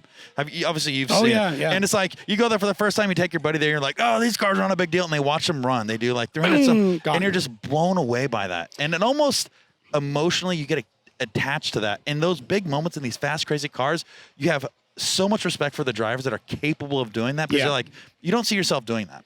I would say, given the keys, I would definitely. I think it'd be amazing, bro. I agree. It'd be insane. I would argue we do 4 different series, 4 different classes. Let's say, right? So we have the true unlimited or whatever you want to call it, right? Let them go. Tube frame, whatever. Maybe we limit them to a 355 tire, something stupid. Yeah. That's your limiting factor. Whatever else you want to do, I don't care. Oh my God, that'd be Gotta run a insane. and these are Oh my 305s. God. Yeah. So maybe It'd be 315. insane. We already run 315s in FD. Yep. You do that. You run Pro the way it is. Pro spec. Remove some of the regulations, but make it a true feeder series to Pro. Yeah. And then run, and this is after watching Rush Racing this weekend, run a true spec class. Absolutely. Right? All Z's, spec, all whatever. Oh, spec on chassis or spec on power? Spec across the board. I know that one's controversial. So here's the thing, is you could do a tube chassis spec car. I also agree with that. Yeah. And then you can throw whatever body you want on top. Whatever you want on top. Do it like some of the track or the truck racing. Oh, God, we're going to go in the deep in here, but I love this. Let's keep going. No, I love this because now going into the tube chassis aspect, it's like you still want to make this relative to the people that watch it. Like you still want to inspire people. It's like, I want to buy my S13 or my E46 or my E36. Having a tube car, does that still inspire? Yeah. I think at the higher level it does. And if we do compare it to other forms of motorsports, not many other forms of motorsports has a factory unibody from strut tower to strut tower that's making 1,300 horsepower. Yeah. A lot of these cars that you see with a body on top are already so far checked out of that car that it's like, I think it's just the heart and the lifestyle of the body that you still got to appreciate, and the branding on the front. But I think there's some levels that could be happening, because I can't imagine like looking at, 36 of those out there running at one time. But also, here's another thought. Do you think more manufacturers would be interested if they had an unlimited series? Yes. I kind of agree with that. Because you could build, in theory, Yeah. whatever vehicle is hot on the market, that Yeah. whatever brand wants to come into it, and it's just you're building everything else underneath Yeah. of it, right? So like you can pick any brand, because admittedly in the OEM space right now, other than the little battle that's going on How between about Ford and this? Chevy, I'm gonna throw something at you. yeah. How loving about this? How about if you do build a tube chassis car, you have to run that engine of that manufacturer. Oh, that'd be cool. Yeah, I'd be all right with that. So now you're there's truly development. you're keeping that platform and chassis true to whatever manufacturer. Like obviously. And you might see a Ferrari, a Lamborghini, a Aston Martin want to come in. By the and way, we're actually like talking, we're dreaming up here. You know what I mean? But like hey, this yo, is, bro, this shoot is for where the we're stars, dreaming land at, on the yeah. moon, right? This is where we're talking about this, but it's like. But how there's- far off? Like that's what that is. Yeah. What we're hoping for is sitting right there. Yeah. Yep. Right. That is a Yep. Nissan engine in front of built into their top selling. We vehicle. just have so many proofs of concept floating around in other series right now. You know what I mean? I think the hard part is we only have a couple, and we also need to get buy-in, because if we're going to do this, we've got to get. And we're talking about like we're just building the business plan right Yeah. here, but you would need to go to. I think I could pull guaranteed 4, maybe 8 drivers to do that if you gave them 2 years heads up. You give them 3, guaranteed 16. We just got Cadillac in the Formula One. Right. Like, isn't that like, there's interest on all cross of all motorsports, but I think being that unlimited of kind of what Formula One is so attractive. I agree. It's so attractive. And it's like, this is the no power cap. It's a Just go. wild card, like just run it up. I don't know. I would love to see, even if we got 4 cars and just saw a demo and exhibition, what that looks Yeah, like. during halftime or something. Just Something, let them go just out and something. run. I don't know. Show me what it looks like. Yeah, to see that. Give me true Yeah. unlimited. We talked what Filippi is doing. Yep. He's building these 2-frame cars. Like Yep. it's happening. It's just we have to find a home for them soon. The thing is, obviously, budgets may go up a little bit, right? The But investment will go up. Investment, but the other thing is so right. Costs will go up, but the whole idea is being that it's more attractive, or could be more attractive. We know unless you get data. Yeah. But then you'd get, dude, I'm going to be on this crazy race car. Of course, there might be bringing in some more other sponsors, and they can justify like, hey, I'm not just sponsoring my 180 hatch. We're building this maniac. Yeah. Of a car. An Ultimaniac, if you will. Ultimaniac, dude. Right. Yeah. I I had so many people message me this weekend. It was like, is Forsberg bringing out the Maxima? I'm like, yep, the Maxima's there. Oh my gosh. It's so funny, dude. I love It's so it. funny. I love it. Dude, it is so funny. Yeah, no, it's because nobody's seen anything like that. No, it's not. So what It's is a beautiful that? car. What is that? He already told me it's faster than his pro car. Oh, dude. I literally drove it like from right there to right there. Slow back. Yeah, I was like, what am I scared. doing? I'm done. I almost just jumped out of the driver's seat and Yeah. I was like, what the hell? Let me out. And the technology in that car too. It's you don't really get to experience until you like actually sit in it, and like everything is electronically controlled, throttle pedal, like just everything is just so sensitive and like so responsive. And so easy to work on. He pops So the hood. There's so much room for activities. in Last there. night, I don't know if he told you what he did last night, but he had to like, I knew there was work going on. bro, I didn't want to bring it up. He was in a good mood. No. But I'm just saying, like, we were talking about room and like efficiency. Working, he's standing in the engine bay like he's working on an old C10, just like wrenching on things. Like, how cool is that? I'm like, Yeah. the dude is standing in the engine bay like he's working on a C10. Well, and imagine what a 5-minute timeout could look like when there's an engine swap. Oh my Where god! you could dude. build that for serviceability. We're like, no, Yep. we know the same thing with NHRA. Like, we know this engine's Yep. only going to last so Yep. long. And you're like, cool. We lift this up. We drop everything out the bottom. Yep. We roll another one under. We Yep. drop the car back on top. Dude, shout out to Papadakis, the fastest engine change in the world, dude. Yeah. Yeah. Shout I remember out. him seeing doing Oh, look at rear this end guy. stuff. What's up, buddy? What's going on? It's all good. Oh, What's up? Cool. That's Chris Forsberg. Yep. Come and say hi to the camera. I'm You not want to say sure hi to he's Chris at- Forsberg? That's fine. Hey, Chris. Hey, Forsberg. Is he over there? He's not here. He's not. We're not sure. Yeah. Where's Forsberg at? Can you grab him real quick? Oh, we got He's Jackson. close. That's a stunt double. Come here, Jackson.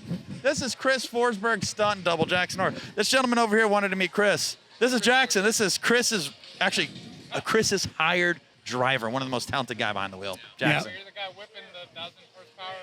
I wish I had a mic. Yeah. This is great. No, we're just recording a podcast. That's all. It's all good.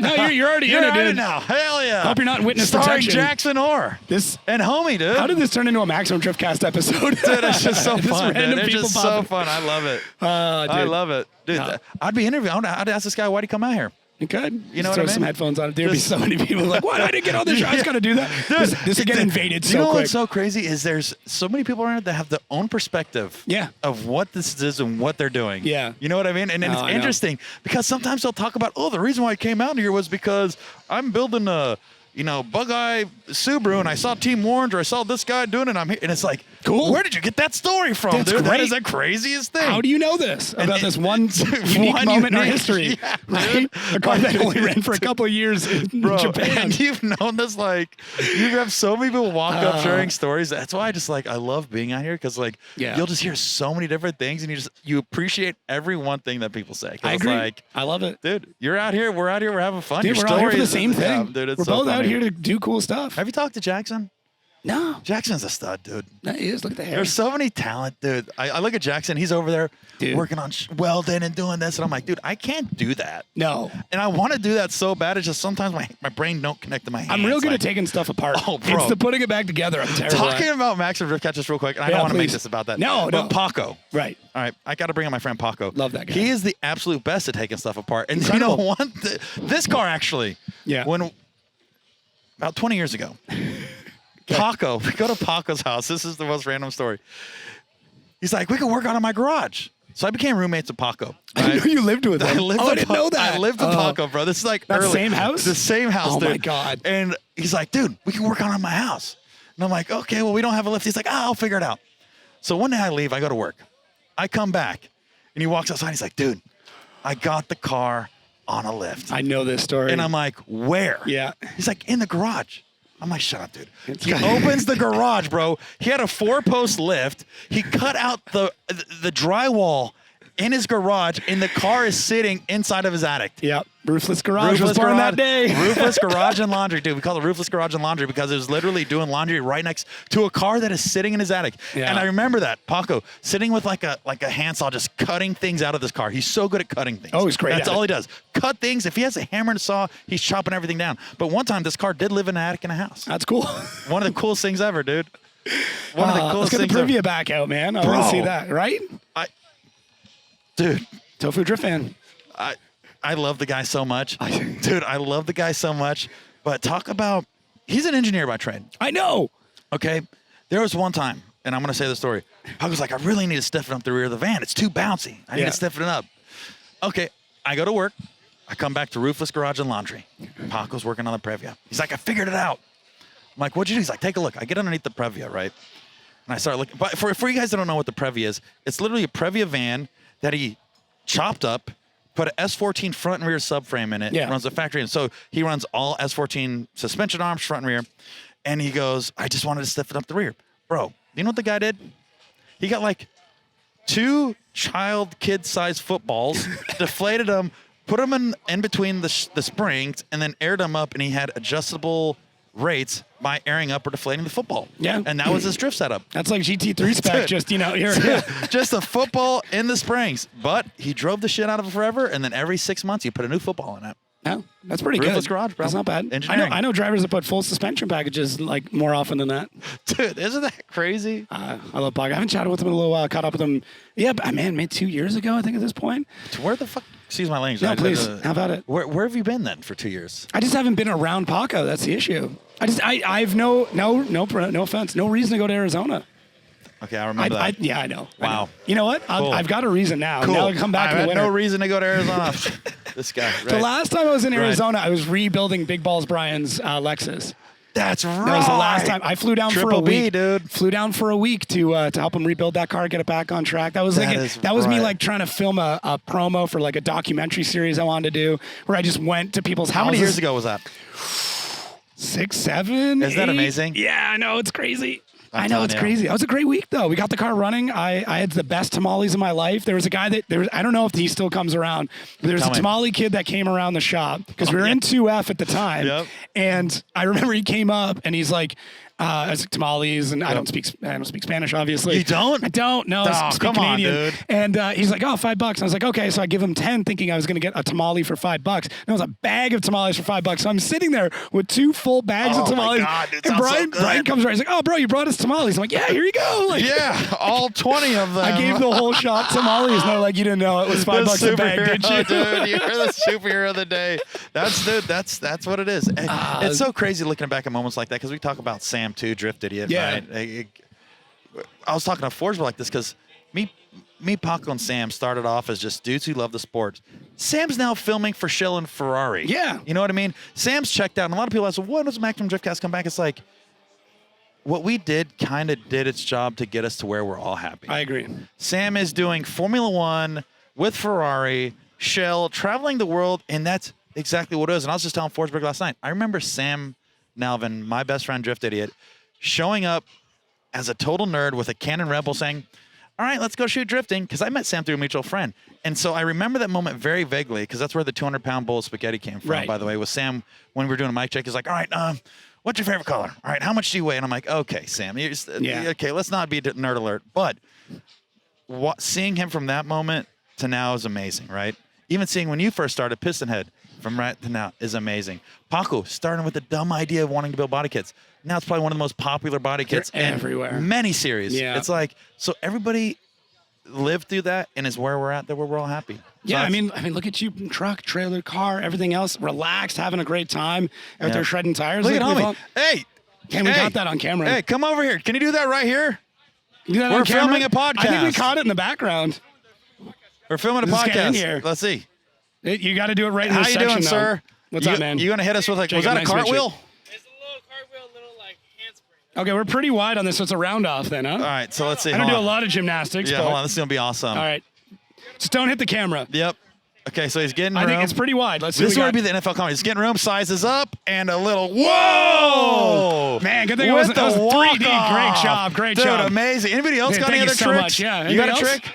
Anybody not a gritty or anything cool like that? Oh, he's going to gritty over there. So, yeah. We'll catch you Yeah, I guys can see later. man. We'll see you. Jacob, Corey. Yep. Yep. Have a Nice good meeting you one. guys. Hey, nice seeing you, bro. All right.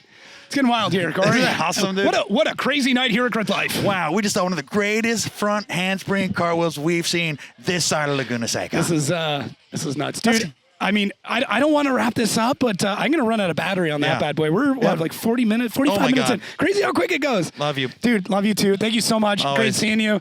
I think it's going to like spur on people like, oh, we got to get a Corey and Jacob podcast please. going. What Whatever. happened?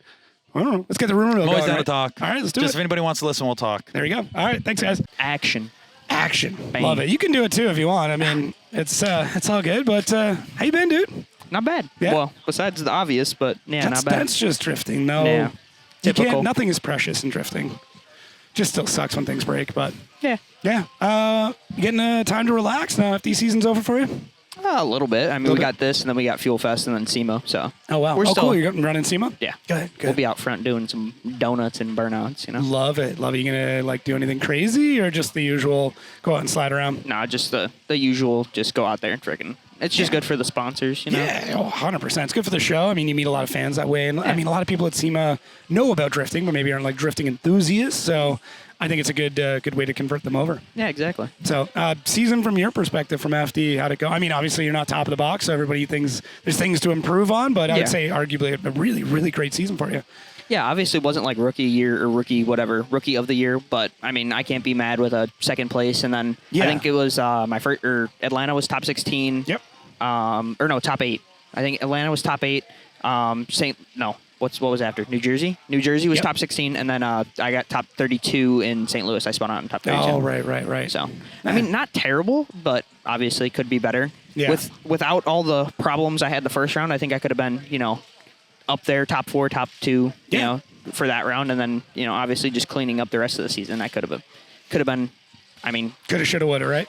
I wasn't too far off of freaking anything. I mean, if other people did bad and I did better, it could have been. Yeah. I could have been up there in top 3, top 4. So I agree. I mean, for rookie year, I can't really complain. No. I wanted to be top 10, and I was 7th. So almost rookie of the year, and I got a carbon fiber trophy out of it. So Yeah, no, that's phenomenal. As somebody who, I mean, that rookie season, How big do you feel that jump is from Pro-Am up into Pro Spec? Like, is it as big as people talk about, or how do you feel about it? It's not necessarily like a driver like skill jump. It's more of like a monetary and like travel. Like a logistics jump. Yeah, I would say it's more of a logistics and maybe car setup jump. Okay. Because, I mean, Pro-Am wasn't too crazy in terms of like car setup. It was all like, at least the Pro-Ams I did, they were basically like flat track. So there was no like, you know, bank track or big road course stuff. So, I mean, just driving in terms of like that side of it, I guess was a jump. And then obviously you have like the best of the best, you know, coming out of Pro-Am into Pro Spec. So the drivers are a little bit better, but you're kind of battling the best of everybody from everybody else around. So. Yeah, I mean, but you should be able to like trust people at that point when you get into like Pro Spec and Pro. Yeah. I mean, you should be able to drive harder because you're driving with better people. Yeah, I agree with that. That's a good perspective on it. Like the driving's not that bad, but it's just your life is so much different. Yeah, everybody is better. So I mean, technically, it should be like cleaner and not as like. Yeah, it's much of a happen. struggle, I guess. You know, it's still going to happen though. Yeah. Like you're still going to get a couple of drivers that are barely in there, if you will, and you know maybe not as competitive. And I mean, a lot of drivers who have new cars, they're kind of sorting it out when they get there. That's exactly why I left this the same way I had it. yeah. And I mean, you kind of. I think the first time you and I ran into each other was CMP for a Gridlife event. I was like, damn, dude, you like you got some craziness going on, if I remember correctly. Yeah. Yeah, that was, and that's the same chassis, same everything else, right? Yeah, literally, I think the only thing we changed was the wiring harness and the like the link for to make it link. To make it all legal. But other than that, it's the same motor, same transmission, same blower, everything. She's just very comfortable in this chassis. Yeah, I mean it works. I wish I would have done stuff to it, like stitch weld it and like all that stuff, because it's not stitch welded. So like I've ripped stuff off of it. I was looking at a couple of the patches there. Yeah. Yeah. So like I ripped the whole like rear beam out of the car that like holds the rear of the subframe. I've ripped that out. Like after I hit Forsberg this weekend, the whole front end is all tweaked and stuff. So it's just stuff that It's all good. If you're loading in right now, as long as we got room, we'll figure it out. Yeah, we'll find out. Welcome to filming on location, right? Yeah, Let's bring it in close. We'll get intimate with it. Yeah. But that's. I mean, you kind of know what you need at this point, but I assume just keep running this as long as you can and see where it goes. Yeah. The plan is drive this one for next year, and then I mean, kind of no matter if I get into Pro or Pro Spec or whatever happens for next year, I'm probably gonna move into the Supra chassis. Okay. Because I want to use my Supra as like a Gridlife car all of next year. Yeah. And then be able to like work out all the bugs and do all the all the FD things. Yeah. We'll get the seat time in it, figure out what's potentially wrong or what's set up things. Yeah. You can demo a lot of stuff at that point, and then by then you've got a bunch of events on it. Feels real clean to get into, and should have all the data that you need to be competitive in it. Yeah, exactly. And then not do what everybody does with a brand new car and jump into FD and have all the problems. Yeah, it's such a big issue. I think, hang on, let's do this. Oh, no. No, we're good. We're good. These mics are incredible. As long as this is wide enough, we'll be fine. Oh, we're good. Yeah. We're getting all up and personal, up close and personal. We're gonna have to get comfy. We'll have to do one of these. We're gonna have to. I should just sit on my car. I wonder if I can. You could. Oh, yeah. look at How's that sit? That's not bad. Oh, look at that. There we go. We're in there. Corey Hosford having to jump in there. Beautiful car though. Oh. Yeah, now it's all loud and stuff. I can hear it. Yeah. It's not too bad though. His mics are pretty good that way. Yeah, they're pretty good for. Yeah. Not too bad. I don't know if I can find a spot to sit up here. It'd be kind of weird. Get up in here. What do you think? Whatever. That fender's all torched anyways. I know. I just don't want to break anything. This is the first. Good. Oh, it's warm too. Yeah, it's nice and toasty. Yeah, this is great. I got to do more. It's funny because like we're at season 3 now. We're like 130 episodes in, and I'm trying to find different ways to do this show. So this is pretty good. This is good. Yeah, we did Pat Gooden in a Texas Roadhouse. You might get to do it on an engine. Yeah, on our engine. We're good. Oh, no, that's good. Good car. It's a very good car. It's a beautiful car. I think you guys always come out with epic liveries, and it's a great standpoint coming from the graphic side of the industry. That is what we do. What's next? Like, in the vinyl world, is there something that's like getting you guys excited? Where you're like, this would be kind of cool to wrap a car in. All the colored PPF is could Okay. I feel like that would be cool. It would hold up well, like with the whole drifting thing, like getting rocks and bumping stuff and tire marks. I mean, that would be like the next step, I feel like, for drift stuff. But I don't know. There's they're always coming up with new stuff, with new PPFs or with new tints or new colors, new this, stronger that, and the but other. still thinner kind of thing. Yeah, exactly. Better adhesives or all that stuff. So eventually they get to a point where you could just hold together an entire bumper with it. yeah, exactly. It wouldn't, just shed into a million pieces. The wrap would hold it together. Yeah, I don't know what we do with that. I think of like phone screen protectors where they're like self-healing. Could we do the same thing? PPF is self-healing, Is it? so Okay. I wonder how Shows that how would much work. I know about that. Yeah. Maybe just do the front end, do the bumper, and see what holds up. Yeah, exactly. We There could. you go. That's a good demo. I mean, literally, I just obliterated one, so Yeah. I wonder So how there it you go would for hold next up. year. Yeah. Or Why just not? PPF over my paint, because this is all paint, all the purple. I didn't know that. Yeah. Jesus, man. It was a nice paint job. Listen, we talked about this. You can't be precious with a drift car. Yeah, I know. You got to do some wild stuff. Got to do some wild stuff. But Well, that's what refreshing is for. Get to beat up all season and you make it nice again. So what's the off season look like for you?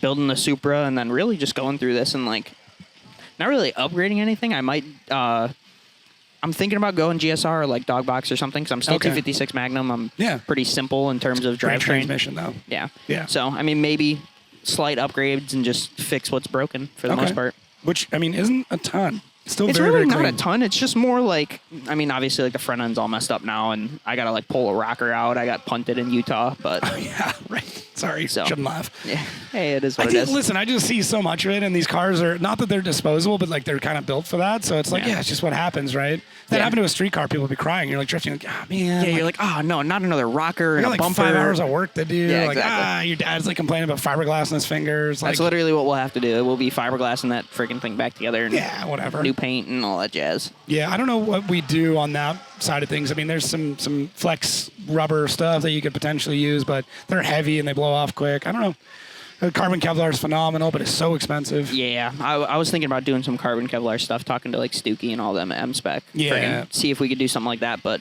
I don't know. I like my 14 rear, S15 front. Yeah. And they haven't done that yet, so. What do you call that? Is it a 14.9 or a 14.5? I think 14.5 is the technical term. When does it become a 14.9? When it's I think it's when it's 15 front and rear. Okay. Yeah. I don't know.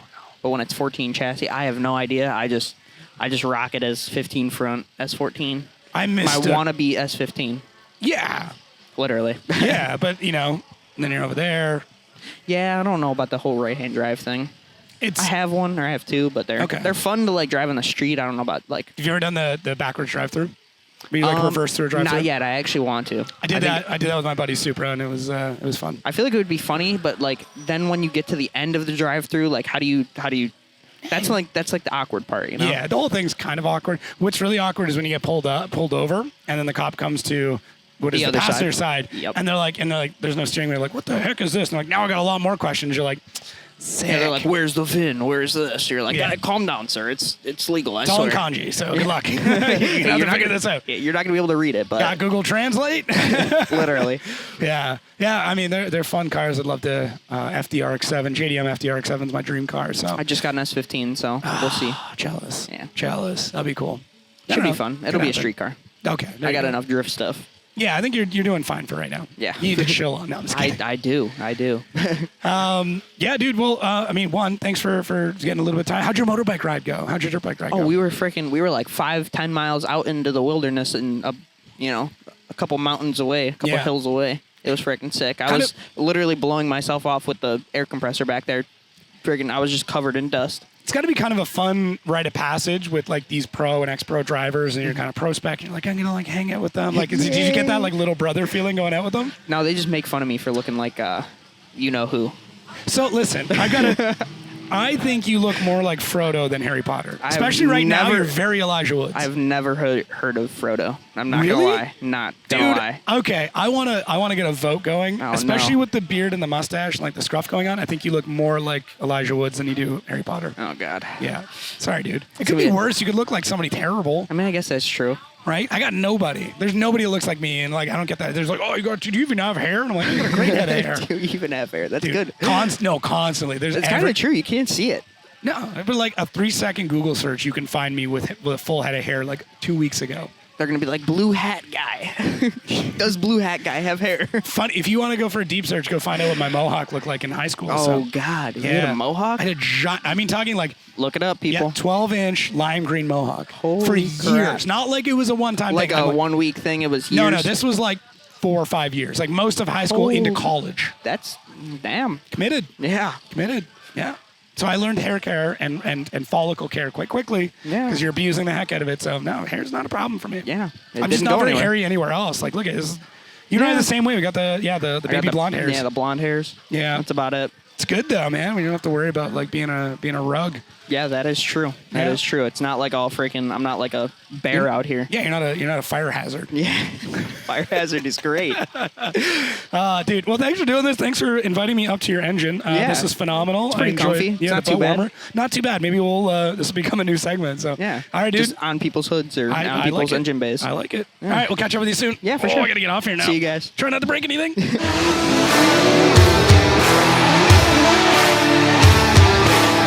Oh, no! Boy! Whoa!